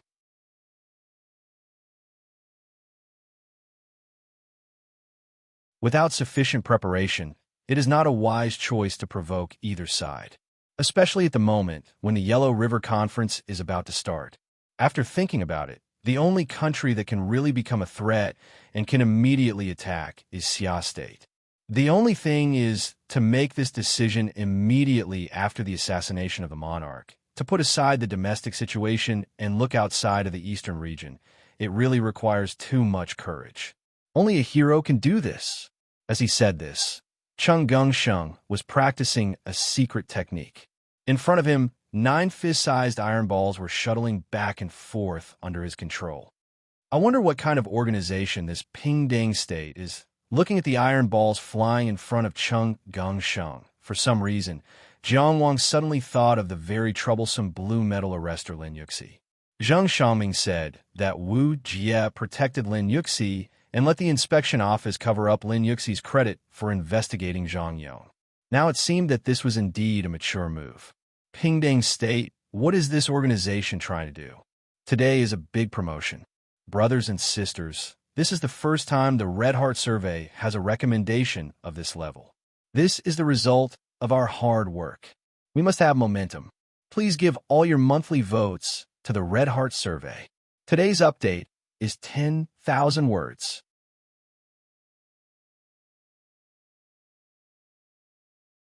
Chapter 1066. I don't care what organization it is. Cheng Gongsheng reached out and grabbed an iron ball. Since it has shown its face, I will crush it sooner or later. He didn't use any strength, but Cheng Xuan's secret technique had already squeezed the iron ball into a discus shape. He rubbed it and squeezed it back into a ball. The details of the Pingding State had not been revealed, but Qi Ting had already determined that it was a cult. This fat man had always been dismissive of all kinds of heretical cults. With his background, he didn't need to care or face these things. However, Jiang Wang couldn't help but be a little vigilant. As the saying goes, once bitten, twice shy. Moreover, based on the information that the Pingding State had shown so far, it was already too powerful. Their organizational ability was far better than the White Bone sect that wreaked havoc in the Zhuang State. Even in a hegemonic country like the state of Qi, they had already established their foundation. It was indeed terrifying. But then again, now was indeed the time when Qi was at its peak. Even the Pingding State, which could do big things one after another, and even collude with the state of Great Xia, had completely failed in its series of actions under Qi. Cuiju was blocked by Jiang Wang and could only assassinate the emperor in advance. If it weren't for Jiang Wang, he wouldn't have been able to defeat Wang Yiwu. Zhang Yong was forced to jump out by Qi's blue metal. She also took the initiative to make the choice that made the most use of her identity, crying in the temple. It could be said that the Pingding State was indeed a very terrifying organization. Currently, every member who appeared, regardless of their cultivation level, had extremely high quality. They had all made the best choice under the current conditions. The existence of young masters like Cuiju and Zhang Yong showed that this organization had an extremely comprehensive talent training system. It was impossible to do this unless one was a powerful force. But that was all. No matter how much preparation the Pingding State had, how strong they were, and what they planned next, they could only stop now. In the case where Qi's military had a member of Shenlin, the only thing this organization could do was to complete the separation as much as possible before Qi revealed all the information. No matter how strong it was, it couldn't fight Qi head-on. Although Jiang Wang and Cheng Gongsheng didn't know how far the investigation of the Pingping State had gone, judging from the results of the series of events. After the incident, not only did Qi not fall into chaos, but it also became more powerful, almost catching up with the former Su state. It was as if he was an ant trying to shake a tree. So what was there to fear? However, looking at the world, if an organization like the Equal State could only be considered as a small fry, then what was his current strength? Jiang Wang smiled in his heart. As long as he kept moving forward, time would eventually leave an answer. Casting aside his distracting thoughts, he took a step forward and was about to make a move. You're using Chongshuan's secret technique incorrectly. I've been cultivating with Yung Ganzuan for the past few days, and he doesn't use it this way. Chung Gung Sheng jumped away and took back the iron ball vigilantly. Don't worry about it. My method is different from his. Jiang Wang's hand hung in the air, and he was a bit disappointed. Why can't you listen to my advice? You can persuade whoever you want. I won't be fooled anyway. Chung Gung Sheng walked out without looking back. Let's go, Sure 14. Let's go somewhere else to practice. Sure 14 followed him briskly. The courtyard was suddenly empty. Jiang Wang could only leave behind a disgruntled snort and return to his room alone. Jiang Wang wasn't the only one in the world who liked to teach others. Some people taught blacksmiths how to forge iron, some taught boatmen how to row boats, and some taught storytellers how to tell stories, and so on. Of course, Jiang Wang's focus wasn't on being a teacher, but the process of being a teacher. Some people were different. Today, Uncle Chongxian thought about it again and finally knocked on the door of his promising son's courtyard. At that time, Yung Genzuan was writing in the study. He was standing in front of the big black sandalwood desk, writing big characters. He stood with his back straight and his head half bowed. With a big stroke of the brush, he wrote the word I. No one knew what he had written before, because it was all covered up, but the next few strokes were all I. This word was written in a lonely and arrogant way, and the outline was extremely sharp. There was a sense of unchangeability. Uncle Chongxian, who was a social celebrity in the aristocratic circle of Linzi, certainly understood the implication. He knew that this word was a kind of answer, but he hesitated for a long time before coming here. Of course, he wouldn't return in defeat so soon. This was his own house. He, Uncle Chongxian, was the head of a small family.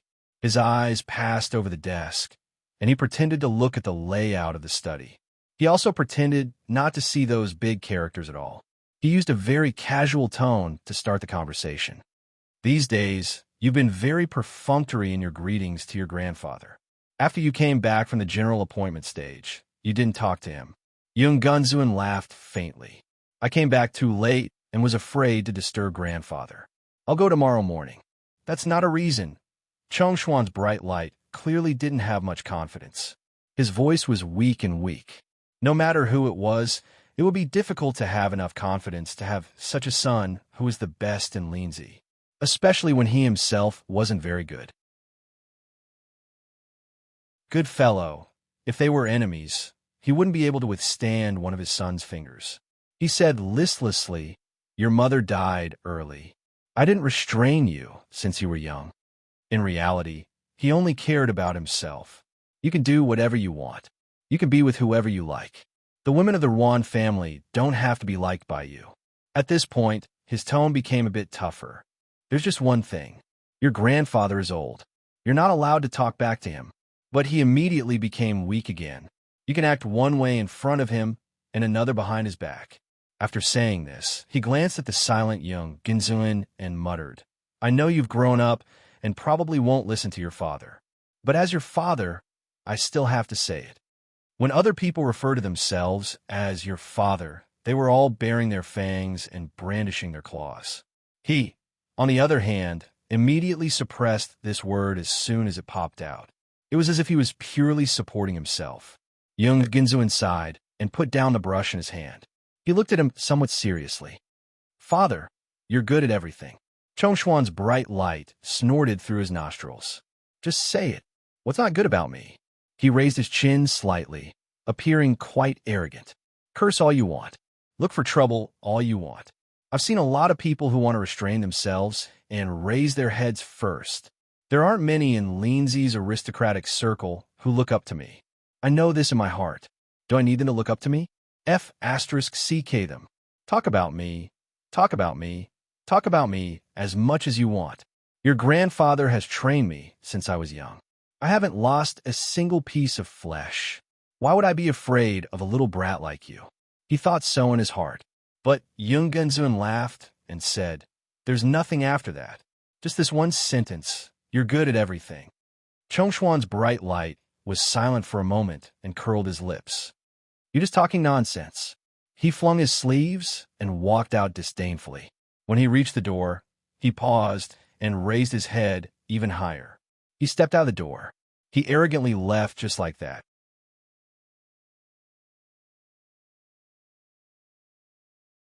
Chapter 1067. The Rain Beheading Army. One of the 9 soldiers of Qi was on duty in the capital. Ji Zhaonan lived directly in the military camp. He was not used to living in Linzi.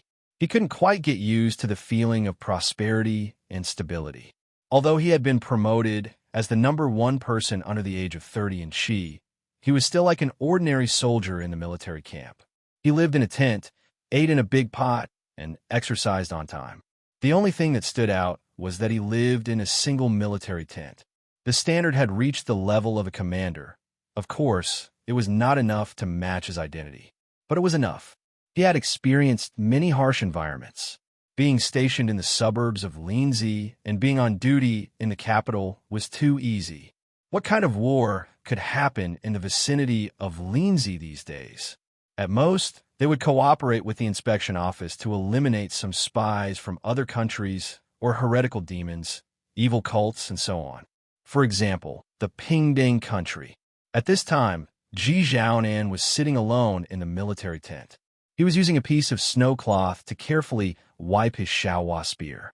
Today, he killed a few people from the Pingding country. Unfortunately, there were no important people. It was a waste of the spear. The god's descent who went to Xia to contact him could be considered a high-level member of the Pingding country, but the information he knew was very limited. Even this limited information was quickly cut off. None of the core people escaped with a fluke mentality. They all committed suicide. It was difficult to trace them. However, this matter was not his concern. As a soldier, he only went to test the spear. These days, he would always think of the days in that place. If it were not for participating in the Yellow River meeting and fighting for the country, he would not have come back this time. In the evening wind, a young voice sounded outside the military tent, General Ji. Ji Zhaonan did not stop and only said, "Come in." The person who lifted the curtain and walked in was the military secretary of the Tianfu army, Wen Lianmu. At this time, Ji Zhaonan was only wearing a single piece of clothing. In order to adapt to the battle on the river viewing platform, he did not wear the unparalleled armor. Only the Xiaohua spear never left his hand. As for why he, who came from the Tianfu army, was like a fish in water in the rain beheading army, identity and status were one aspect. On the other hand, although the 9 soldiers of Qi had their own commanders, and some of them were even succeeded by their fathers, they were not anyone's private army. In essence, the military power was still in Qi's hands, and the country came before the commander. For example, the war god Jiang Mingxiong had mobilized the Spring Death Army with just a tiger talisman. Among the 9 soldiers, there was competition, but cooperation was more common. That was more or less the case. Wen Lianmu did not dare to meet Ji Zhaonan's eyes. Although he was seated across from Ji Zhaonan, he looked left and right before his eyes landed on the Xiaohua spear. "Mr. Chen asked me to bring you some news." "Oh," Ji Zhaonan said indifferently. "What did eldest senior brother say?" The big Shi Xiang he was talking about, and the Mr. Chen that Wen Lianmu was talking about was none other than the war god's big disciple, Chun Ziqing. The Qi's military god's 5 disciples were all thrown into the battlefield. None of them had ever run away from danger. Now, only 3 of them were left. The relationship between them was naturally very good. It's related to the Yellow River gathering. When Lianmu was in the mood for small talk and directly said, "For the unrestricted competition under 30, the Jing Kingdom's representative is the adopted son of the Qima Guard General, Murong Longqi. Last year, the Qima Guard attacked the Yongjing and prefecture. Although he was defeated by the Yong Emperor, Han Su, his strength is not to be underestimated. For the Mu Kingdom, the representative is Tsang Yun, known as the Oracle of the modern world. This person is the strongest contender for the position of the next high priest. Many people in the grasslands worship him as a god. For the Qin Kingdom, the representative is Huang Budong. This person is unknown and should have been fighting in that place. The most recent battle record we found was 3 years ago. Mr. Chun said that there is no reference value, but there is no harm in taking a look. For the Chu Kingdom, the representative is Yi Lan the number 1 beauty of the Chu Kingdom. She was chosen by the Chu Emperor without going through a competition. There's a lot of controversy in the Chu Kingdom. However, because of this, it is difficult to judge her strength. In fact, for the Qi Kingdom, the Government Affairs Hall directly recommended Ji Xiaonan. On one hand, Ji Xiaonan was the undisputed number 1 under 30 in the Qi Kingdom. On the other hand, they did not want him to show off too much in front of others. When Lianmu continued, as for the Jing Kingdom, they are very mysterious this time. They did not make the competition public at all. Instead, the Taoist Holy Lands sent people to fight. Maybe each of the 3 Holy Lands sent a representative. Most of the people in the Jing Kingdom are like us. They don't know who will fight. After Wan Linmu finished speaking, he took out a thick book and placed it on the table. This is organized by Mr. Chun. He has recorded and commented on the representative battle records of these people. Please take a look at it when you have time. As Chun Ziqing's junior brother, Ji Xiaonan naturally knew that Chun Ziqing was basically in charge of the intelligence work of the Qi army. However, the amount of work and energy that such a book represented was truly too heavy. He did not say anything. He just placed a Xiaohua spear on his knees and reached out to take the book. This book only recorded the top 6 in the world, excluding the Qi Kingdom. As for the countries other than the top 6 in the world, there was no need to collect information, nor was there any way to do so. This was because not all countries would participate in the Yellow River Gathering. Even if they did, they would not participate in all the battles. Most of the countries that were not in the top 6 would focus on one battle.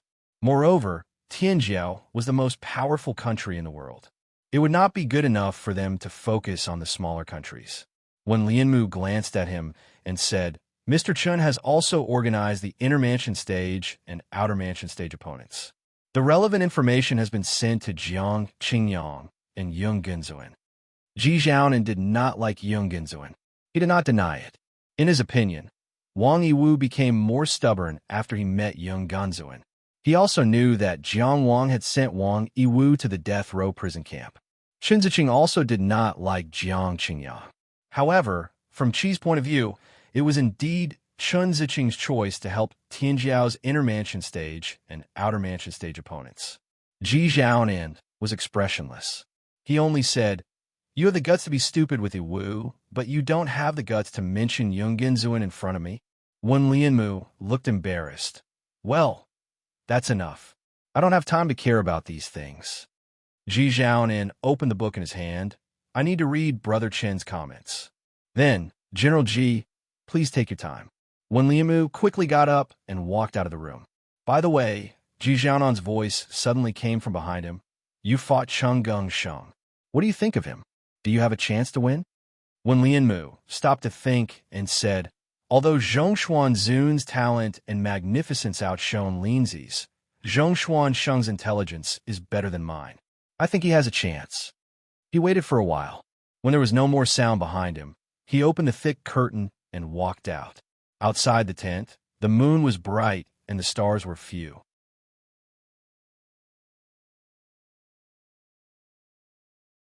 Chapter 1068.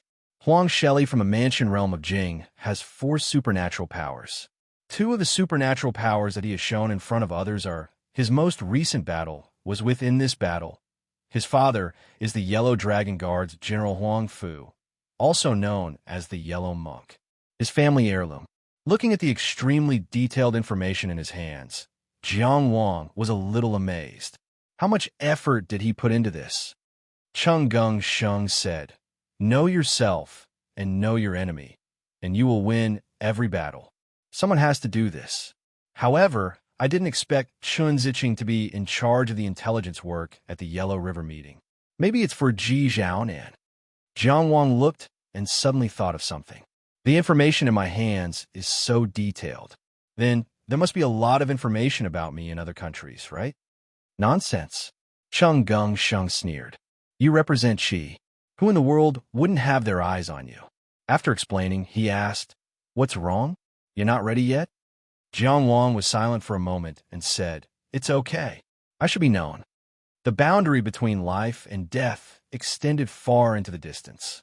Behind was a boundless grassland full of vitality. Ahead of it was an endless desert full of death and darkness. For the soldiers stationed at the life and death line, the most unbearable thing in the wilderness was not the demons. Because the demon wave had not happened for many years, a few Lostine demons were sometimes a source of entertainment. Therefore, the greatest torment should be the aimless waiting and the constant vigilance that could not be relaxed. The boredom of the wilderness was unbearable. Of course, only those who had never experienced a demon wave would think so. Yuan Duo had been stationed at the life and death line for 3 years. Whether it was for show or for show, as a true descendant of the Yuan family of the Moon Nation, he had indeed spent 3 years of his youth in this place. It was enough to set an example for the young nobles of the Moon Nation. In terms of status and actual power, the true descendants of the Moon Nation were probably equivalent to the legitimate descendants of Qi. However, it wasn't determined by status. Instead, it was determined by whether the baby's bloodline was close to the ancestors at birth. A child born from a slave could also be a true blood descendant. The child of a noble could also be ordinary and not qualified to be crowned with the title of true blood. Of course, if the children of the slaves were of true blood, they would not be raised by the slaves. Instead, they would be raised by the mistress. Those noble women who couldn't give birth to true blood children would usually adopt true blood children to maintain their noble status. All in all, the true blood disciples of the Moon Nation's prestigious families could roam the boundless plains to their heart's content. The only thing that could restrain them was the will of Tsang Tu God and the royal court's orders. Of course, in reality, the competition for resources between true blood disciples was also very intense. Grassland girls should be herding, hunting, and fighting. If they wanted to lie in their tents and wait for the harvest, they would basically be empty-handed. In the tent that matched the status of a captain, Yuan Duo, who had braided hair, sighed, "Zhao, my track Yui. I'm returning to the royal court." At this moment, Zhao Ruqing was sitting in front of a brazier.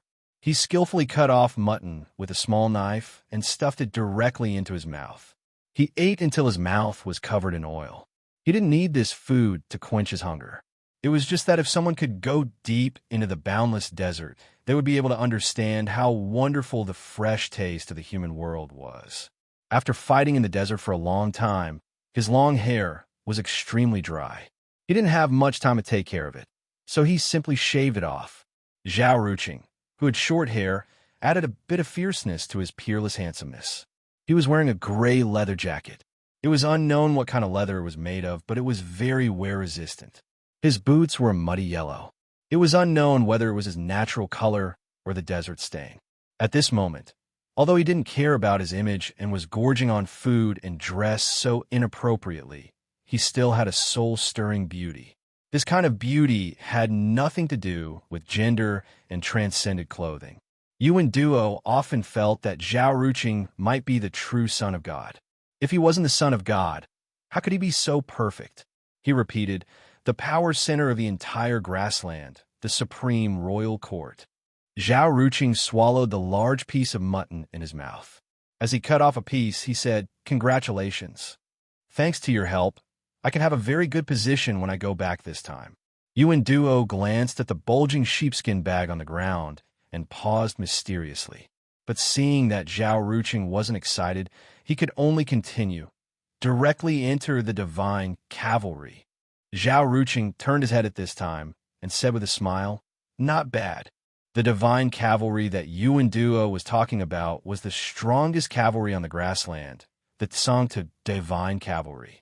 Over the years, no matter how the top 10 cavalry armies in the world were ranked, the Tsangtu divine cavalry was the first.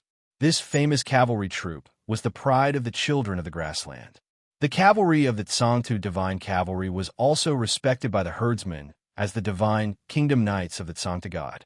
Even if Yuan Duo came from a famous family, and was a descendant of the true blood, it wasn't easy for him to enter this cavalry army. Since he met Zhao Ruqing, the demon's heads that he continuously handed overplayed a big role in it. Yelly. Yuan Duo chose his words carefully. What are you going to do after I leave? I mean, are you still going to go into the desert to kill demons? Zhao Ruqing drank a mouthful of horse milk wine and only said, I'm used to it. Yuan Duo thought for a while and said, I can arrange for someone to continue to work with you, and he's definitely reliable. That guy can't be more than happy.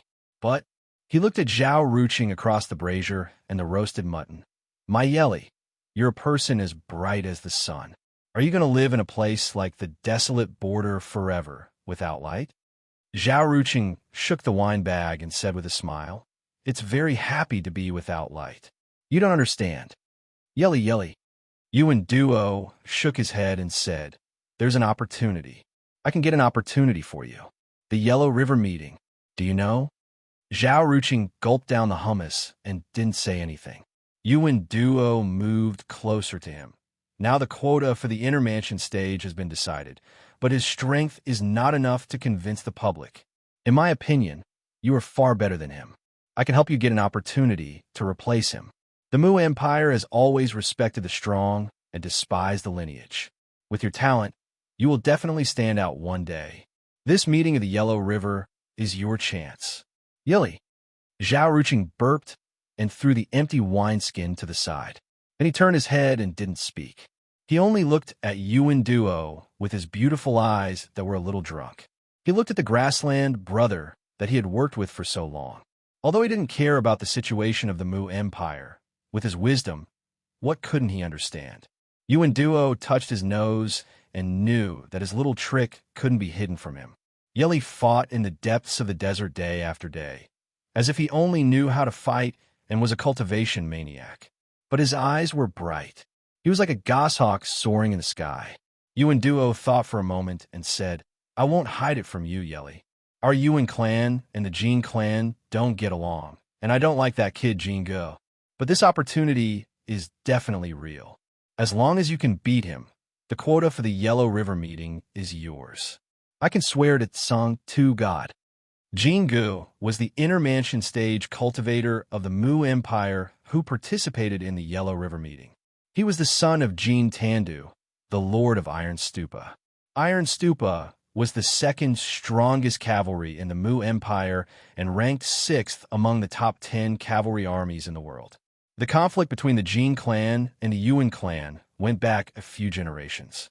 In this year's Yellow River meeting, Jin Gu could represent the Mu Empire in the decisive battle of the intermansion stage, but the Yuan clan didn't get anything. It was said that after the palace meeting, Grandpa was so angry that he killed a beloved horse at home. Yuan Duo thought that even if he couldn't beat Jin Gu, it was also a good thing to push Jin Gu down. But Zhao Ruqing just smiled, picked up the knife, and continued to cut the mutton. I'm not interested in the Yellow River meeting. Yuan Duo said anxiously, if you win the Yellow River meeting, you'll have fame, status, beauties, you'll have everything. Seeing that Zhao Ruqing still didn't respond, he said again, don't you want to become stronger faster? If you win the Yellow River meeting, His Majesty will reward you greatly. Strange martial arts, secret techniques, divine grace. You can have whatever you want. Zhao Ruqing was still smiling, eating the meat and saying, greed is the original sin, Brother Yuan. I have wine to drink and meat to eat. I'm enough. How can that be? Yuan Duo was so anxious that he wanted to jump. You're an eagle, you should soar high in the sky. You're a horse, you should gallop on the grassland. From the south to the north, from ancient times to the present, heroes will only be silent for a while, not for a lifetime. Yasui, believe me, you shouldn't be unknown, you should shine brightly. Such inspiring words had no effect on Zhao Ruqing. His hands didn't stop, and his mouth didn't stop, but he only ate the meat and didn't respond. You're really making me anxious, Yasui. Yuan Duo was so anxious to persuade Zhao Ruqing that he spoke without thinking. Aren't you regretting it?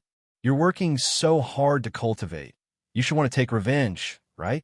As long as you win the Yellow River meeting, the Yuan family can help you. Mu country can help you. As he wished, Zhao Ruqing stopped, but he also stopped laughing. The knife was inserted into the mutton. Zhao Ruqing turned his head again and looked at him coldly and emotionlessly. The cold and cruel killing intent filled the military tent almost instantly. Yuan Duo felt that it was difficult for him to breathe, and a chill ran down his spine. He would die. At this moment, he suddenly had such a strong feeling.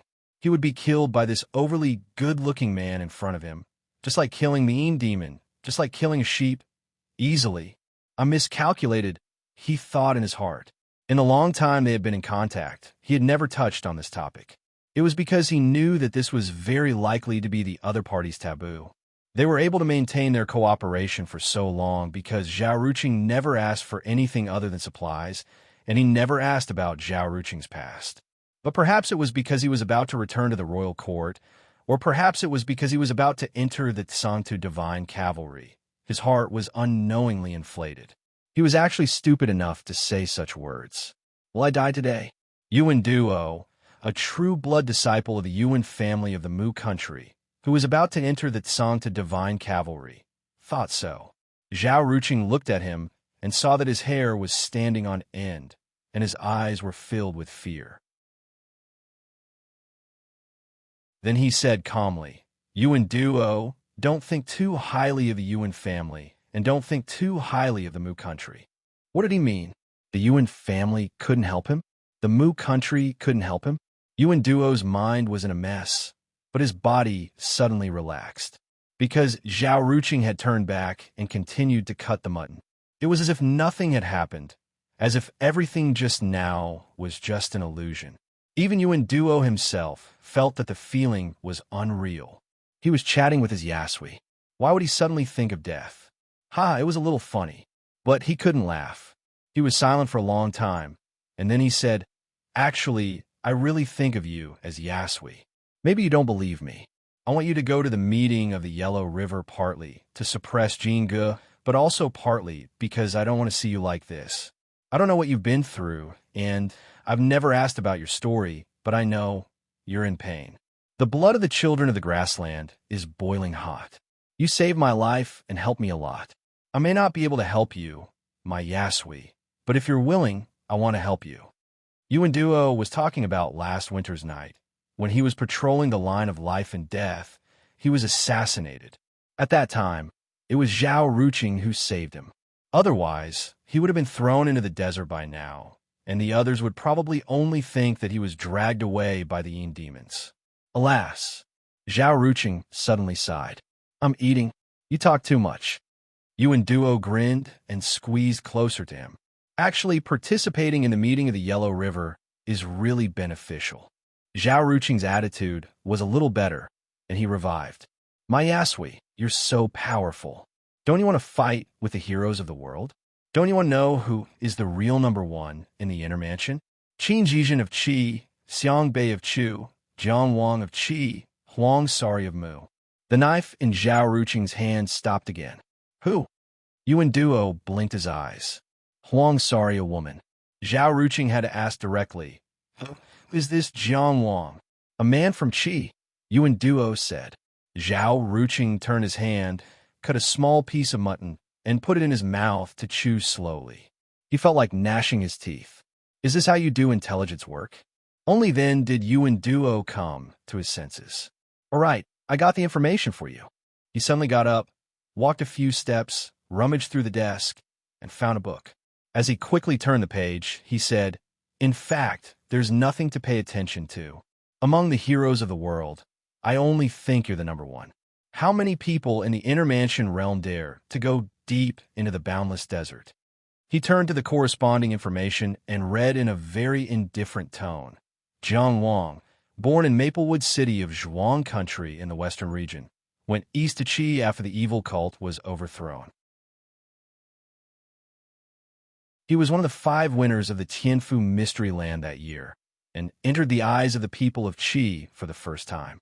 Then he made a contribution in the battlefield of Qiyang and was a blue sheep man. The battle with Wang Yiwu, the last disciple of the god of war, in Lindsay made him famous. After that, as Yuan Duo muttered, he suddenly realized that his Cha Tsung had stopped cutting and eating meat at some point in time. The man who shaved his long hair was still too good-looking. Sitting in front of a huge brazier, he suddenly laughed. Ha ha, ha ha, yeah, Yasui? Yuan Duo's voice was a little hesitant. Zhao Ruching laughed. He laughed so hard that tears came out of his eyes. You're right, Yuan Duo. There should be a place for me among the heroes of the world.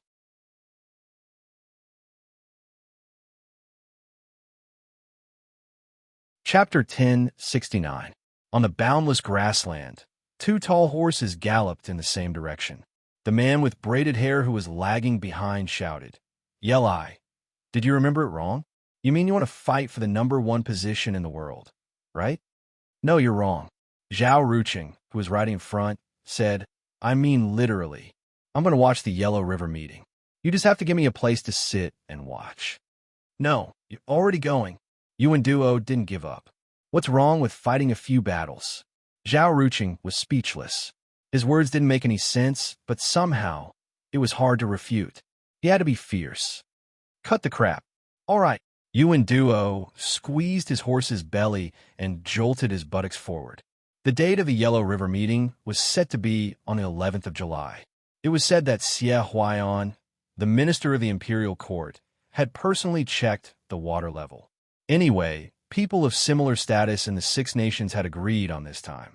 As for the other nations, they just had to listen to the arrangements. Then, all that was left was to wait. For the participants of the Yellow River meeting, there was nothing else to do during this time except cultivate. Basically, no one would disturb them for anything. Apart from the fixed daily cultivation homework, Jiang Wang's recent efforts were all focused on the Fire World technique. While cultivating on the general appointment platform, with the help of Yi Xingchen, he had completed the initial stage of this technique. However, if he wanted to use it as a killer move instead of flaw in a battle, he still had to work on it. The date was the 15th. In the battle with Lei Zhanqian, he had seen through the flaws in the technique and gained insight into the workings of the lightning world. Thus, he was inspired and began to replicate it. In the midst of this, he had studied it without rest. Eventually, under the guidance of Yi Xingchen, he had completed the initial steps of the Fire World technique. In the last 15 days, he was finally able to use this technique in a battle. Of course, Jiang Wang wanted to give it a try. He could only do it in the Great Illusionary Land. Speaking of which, ever since he reached 2nd place in the Sword Discourse Arena, he had been coming to the Sword Discourse Arena every few days. He had almost fought all the opponents who were ranked 3rd, 4th, 5th, and 6th. The person who was ranked 1st had never appeared, but his ranking had never dropped. This meant that the current #1 Inner Palace in the Great Illusionary Land had accumulated enough victories over the other 5 elements cultivators. However, if the other party refused to participate in the matchmaking, Jiang Wang would be able to claim the title of the #1 Inner House in the Great Void stage without having to fight him. However, that would not be satisfying enough. It's worth mentioning that Zhuo Guangshu, who has released his supernatural power, is about to obtain the honor of being a cultivator of the 5 elements. It seems that this young master is in a very bad mood after missing the opportunity to enter the Inner Mansion realm in the Yellow River Conference of Chu State. In short, it seems that he's been fighting in the Great Illusionary Land. Jiang Wang was thinking about how to comfort the other party when the battle was over. The Sword Discourse Arena suddenly flew up and entered the Milky Way. He had already found an opponent. The Sword Discourse Arena met in the Milky Way. The moment he saw his opponent, Jiang Wang's eyes lit up.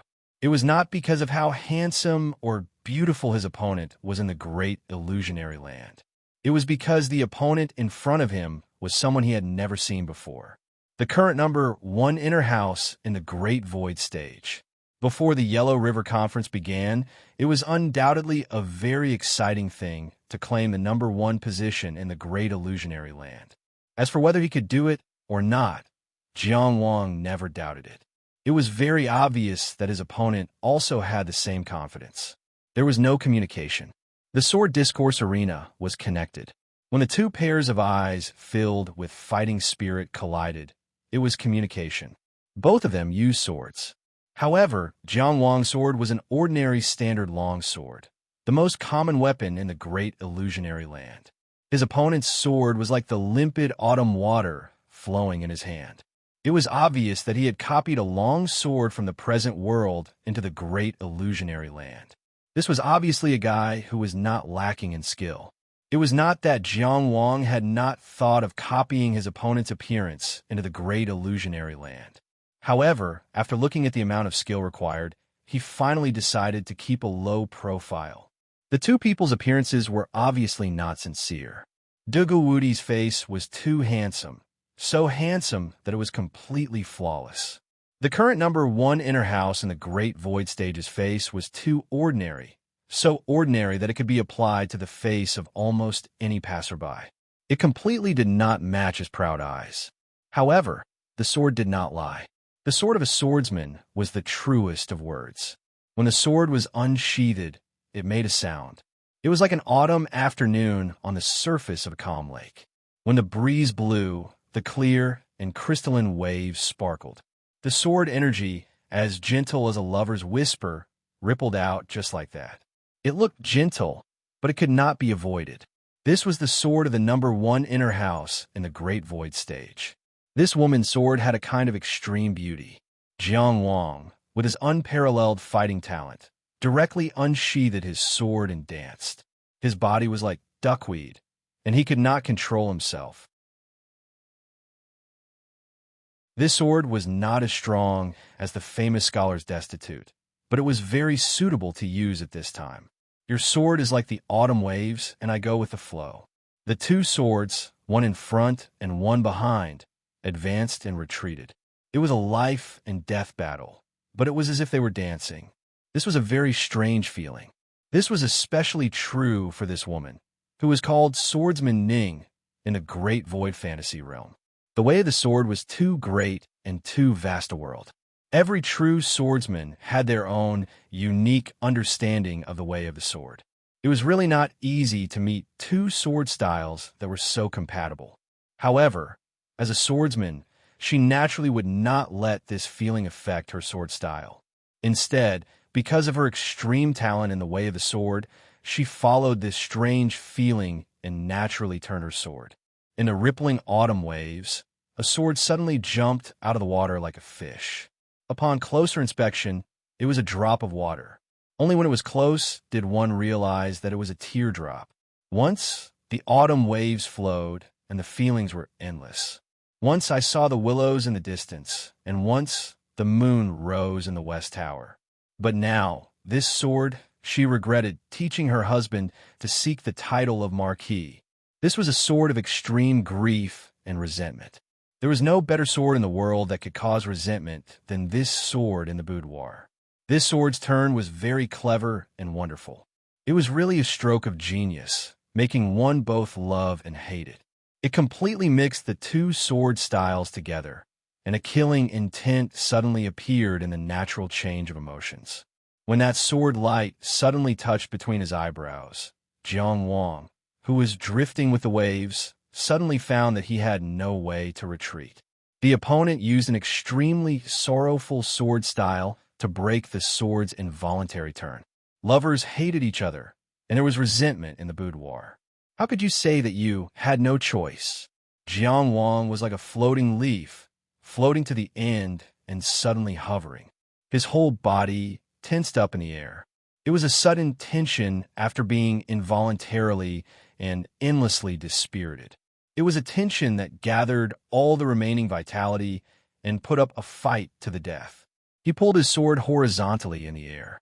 This sword, a famous scholar in dire straits, but still dissolute. 10 years in dire straits, but using death to draw revenge.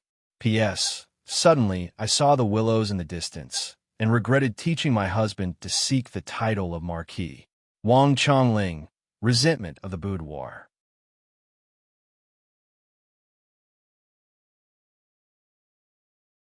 Chapter 1070. The sword stabbed out a teardrop. Swordsman Ning's sword move was the resentment of the boudoir. This move, regretting teaching her husband to seek marquis title, went from love to resentment. It perfectly carried on the previous autumn ripple sword and further improved on its foundation. It was like a scholar writing a beautiful sentence. It hit the hearts of many and would be passed down through the ages. And Jiang Wang's response was still so ingenious. It was like a conversation between two lovers who had turned against each other. It was like an article connecting the previous and the following. It was like a story that was happening. You were full of autumn waves, and I went with the flow. You hated me for not hearing from you for so many years. I only cared about fame and forgot my old friends. But I wandered for so many years, I never became a marquis. I only had 10 years of destitution and half of my life. Now that you have condemned me, I will use my sword to write off our enmity with life and death. The horizontal line was pulled apart in the air. It was like a stroke of the brush when one was drunk.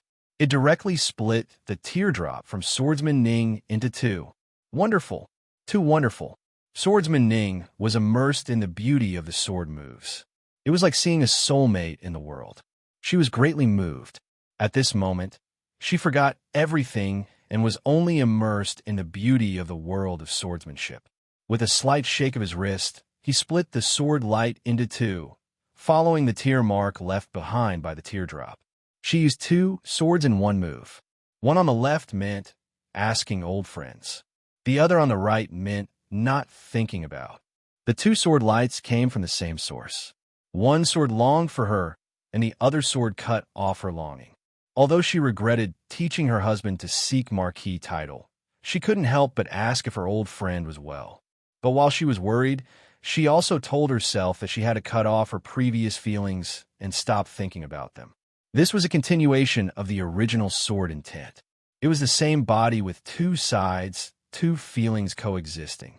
It didn't hurt the previous sword, but it didn't hurt the latter. Many possibilities were opened by taking on the past. This was a near-perfect combination of strength, intent, and technique.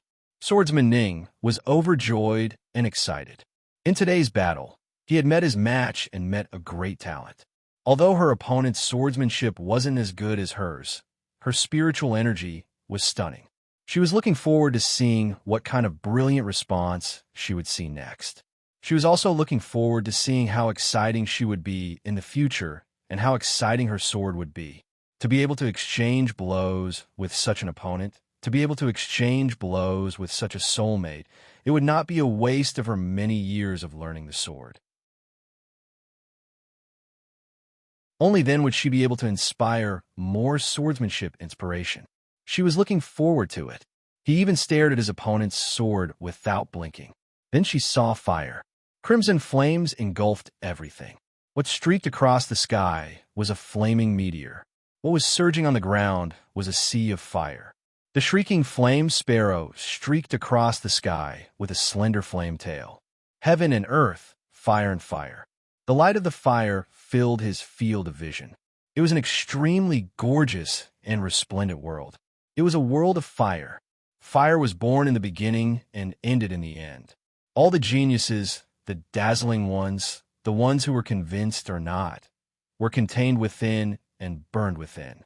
Swordsman Ning should not have made such a mistake, but she had indeed been engrossed in the duel of swordsmanship. She had been moved by the finding a bosom friend in faraway places and had been looking forward to her opponent's outstanding performance in swordsmanship. The fire world technique had descended. It had drowned her in her sword. It was so sudden, but it was also so natural. She had left the vast galaxy and returned to her private space. Swordsman Ning looked at her sword and was speechless for a long time. She finally realized that the natural tacit understanding and the so-called meeting a bosom friend in a sea of people were just her one-sided misconception. She had been immersed in the beautiful world of swordsmanship from the beginning to the end. She was deeply immersed in the beautiful changes of the sword moves and could not extricate herself. And her opponent obviously only wanted to win. I originally wanted to give my heart to the moon, but the moon shines on the ditch. Invincible Dugu is ranked first in the 5 elements. Glorious title. Great Void's Strongest Inner Palace. This is the first time you have achieved this title. You will be rewarded with 2,000 merit points and 2,000 techniques. Maintain this title. In the middle of every month, you will be rewarded with 100 merit points and 100 techniques. With this title, you will have an additional layer of effect on the DAO development platform. It was a little easy to win this Great Void's Strongest Inner Palace battle. His opponent's swordsmanship was indeed very powerful. Moreover, her sword moves were layered on top of each other. Not only was her sword chi restrained and her sword moves nimble, but she was also so terrifying that not a single bit of her sword intent was wasted. She must have a very vast world of swordsmanship. That was why her swordsmanship was constantly evolving and evolving during the battle. Each move was better than the previous one, causing her sword momentum to grow stronger and stronger. Jiang Wang admitted that he was no match for her purely in terms of swordsmanship. In fact, he was already unable to withstand her sword momentum as it evolved to the end.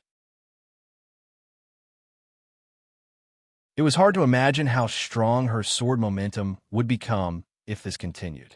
But this was a battle of life and death. Even the Great Void Fantasyland, life and death were not real. But on the sword discourse arena, victory and defeat had to be determined. Therefore, Jiang Wang had already been preparing a secret technique. When his opponent's sword momentum changed at the right time, he directly pressed the Fire World technique. He had prepared other backup plans, but he did not expect the battle to end so quickly. The strength of the Fire World technique was one of the reasons, but in Jiang Wang's opinion, the biggest reason was his opponent herself. At that moment, she was still trapped in the deconstruction of her sword momentum. Obviously, she had made the wrong choice. It was hard to imagine that such a battle judgment would appear in the battle for the title of the strongest inner house of the Great Void stage. Jiang Wang could only sigh with emotion. He had nothing to say. Young people nowadays, the Fire World technique, which used the Samadhi True Fire as its source, could be considered to have developed the Samadhi True Fire to the extreme under the current conditions. The effect was also very outstanding. Besides, the title of the strongest soaring dragon of the Great Void stage was also a real gain. Not to mention merit points. The newly obtained 2,000 points of technique had allowed him to accumulate 26,400 points of technique. He was only 3,400 points of technique away from unsealing another level of the DAO development stage. Currently, the 3 levels of the DAO development stage had the effect of the strongest soaring dragon of the Great Void stage, the Great Void Envoy, the Great Void stage's 5 elements cultivator, and the Great Void stage's strongest inner house. Jiang Wang thought for a while and walked to the front of the DAO development stage. He directly contributed the Fire World technique to the Great Void illusory land. Although the Fire World technique was strong, it lacked originality. It was originally based on Lei Zhanxian's Lightning World technique. Although the train of thought had changed under Yi Xingqian's guidance, the structure of the technique was still the same. The Great Void illusory land's requirements for techniques were always more inclined towards originality. This was the result of many contributions. Although he had never met Lei Zhanxian in the Great Void illusory land, as the Great Void illusory land expanded, he might start to pay attention to it. To prevent Lei Zhanxian's Lightning World technique from taking up the majority of the DAO development stage's contribution points, he might as well contribute the Fire World technique first. This way, even if Lei Zhanxian entered the Great Void illusory land in the future and contributed the Lightning World technique, he would only receive a small portion of the technique. This was the strongest technique that Jiang Wang had contributed to the Great Void illusory land so far. The feedback did not disappoint him. The Great Void illusory land gave back a total of 113,700 technique points. This was the largest amount of technique that Jiang Wang had received in the Great Void illusory land so far. The Fire World technique had reached a certain level in terms of originality and power. It far surpassed all of Jiang Wang's previous contributions on the DAO development stage. He had worked so hard for so long to accumulate 26,400 technique points. Of course, he had always been vigilant and was unwilling to contribute his core secret techniques, such as the immortal sound technique and the human Tao sword technique. However, the feedback that the Fire World technique brought was truly too shocking. The Great Void Illusory Land's encouragement for this technique was evident. Not only did Jiang Wang successfully unseal the 4th level of the Tao development stage, he also successfully advanced to the 5th level of the Tao development stage. Alright, it didn't go that smoothly. Advancing to the 5th level of the Tao development stage required a total of 1 million technique points. Even if it was because of Zhuo Guanglia's legacy, he still needed 300,000 technique points to unseal it. From this, it could be seen that Zhuo Guanglia, who had advanced to the 19th level of the Tao development stage, had contributed a lot of powerful techniques to the Great Void Illusory Land. How shocking was that person? Of course, with Zhuo Guanglia's background and status back then, the resources that he could mobilize to advance to the next level of the Tao development stage were far from what Jiang Wang could compare to. It was even hard to imagine. He could only look up to it. Jiang Wang calmed himself down and was about to use the Tao development stage to perfect the Fire World technique. Suddenly, a paper crane with a sword as its feather flew over. He received it and opened it. Will you participate in the Yellow River Gathering? Sender, Swordsman Ning. Sword Pavilion's core disciple, Ning Shuangrong, had suffered a great loss in the Great Void Illusory Land today. She loved swords to the point of madness. She was also extremely talented in the sword Tao. She was outstanding among her peers in the sect. After entering the Great Void Illusory Land, she had a smooth journey and was number 1. Recently, she had been preparing to participate in the Yellow River Gathering. Therefore, she had been in seclusion for some time and did not participate in any battles in the Great Void Illusory Land. She did not expect that when she finally had some time, she would come here and the title of the strongest disciple in the sect changed. Due to the difference between a country's system and a sect system, the countries in the world could not do without popularity. They also had more responsibilities to enter the world. Only the countries in the world could participate in the Yellow River Gathering. She did not want to participate in the Yellow River Gathering under the Sword Pavilion's name. Apart from her identity as a Sword Pavilion's core disciple, she was also the daughter of an aristocratic family in a small country. Originally, she wanted to participate in the Yellow River Gathering on behalf of that small country. She wanted to test the strength of the world and see if she was invincible among her peers. After all, the strongest person in the Great Void Illusory Land was limited. After that, she wanted to make a name for herself and fight for the benefits of her country. However, to be honest, she did not have a strong sense of belonging to that small country. The Sword Pavilion was a place that she recognized more. Of course, there was no need to tell others about this. She was very confused about today's battle at first. Clearly, both sides had a tacit understanding and were dissecting sword moves, evolving the way of the sword, and clashing their inspirations. She was also confident that she would obtain the final victory. She was immersed in the beautiful world of swordsmanship, unable to extricate herself. Then, the other party suddenly unleashed a trump card spell. The combination of the techniques created a world of its own. It was obvious that such a wonderful technique had been planned for a long time. In fact, she was not convinced. However, she was a very proud person and did not want to find excuses for herself.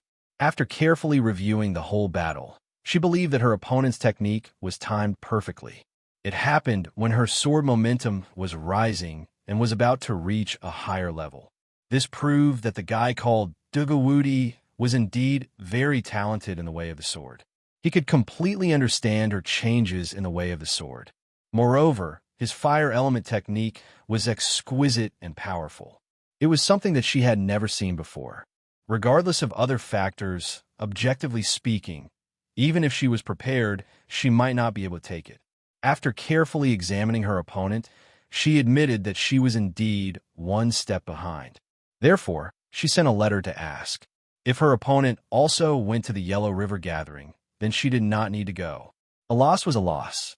If she could not compete for the first place in the great illusionary land, how could she compete for the first place in the world?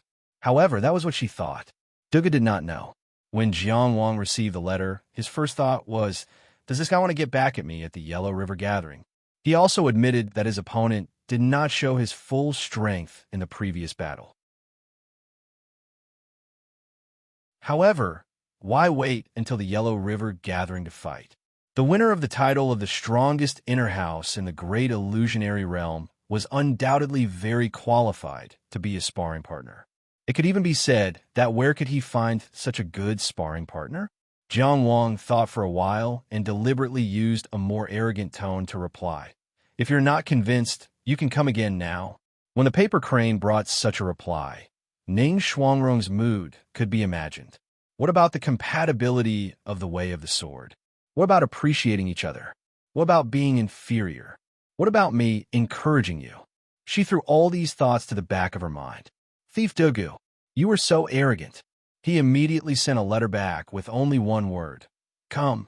On the other side, Jiang Wang let the paper crane fly away and went to the great illusionary realm to look for swordsman Ning. He put the Fire Realm technique back on the Dao development platform and used the platform that had 8 layers of effects to deduce and perfect this technique. In the great illusionary realm, a battle that matched an inner house level battle could earn him 120 merit points. Jiang Wang had won all the way to first place and had accumulated a lot of merit points. However, he could not help but feel distressed when he saw the merit points on the Solar Diviner's projection decrease rapidly. He was still hoping that he could use the remaining merit points to deduce the outer part of the eye of Qian Yang.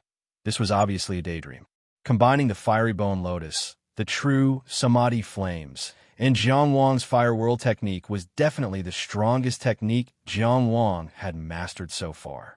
It was no wonder that Lei Zhanxian, who had learned the Thunder Realm technique, was so confident in the master ceremony that he even dared to use it under the circumstances that he had not completely mastered it. He probably did not think that anyone would be able to see the problem so quickly. As long as he could endure the period of time when the Thunder Realm was formed, he would be able to control the battle. It was a pity that he met Jiang Wang. Compared to his rapid improvement, Jiang Wang was leaping by leaps and bounds. Even if his Thunder Realm was really leakless, he would not be able to control the battle. However, another consequence of a powerful technique was that it consumed a lot of merit points when it was being deduced. Even if Jiang Wang had actually completed this technique and successfully used it in battle, the Dao development platform only needed to perfect it, and it consumed close to 10,000 merit points. Jiang Wang's savings were all used up, and he only had a little over 1,000 merit points left. However, the newly obtained Fire Realm technique had basically patched up the loopholes. At the very least, it had patched up the loopholes on the great illusionary realm's 8th layer of the Dao development platform. Jiang Wang carefully felt it and memorized the areas that needed improvement. After confirming that he had digested it, he grabbed the paper crane with sword-shaped wings and smiled. He stepped onto the Sword Discourse platform and whistled into the Milky Way. Wasn't it a joy to have a sparring partner from afar? Let's go. You're tuning in to the Warrior Lore YouTube channel. Don't forget to subscribe and join us on this journey to catch the most captivating stories.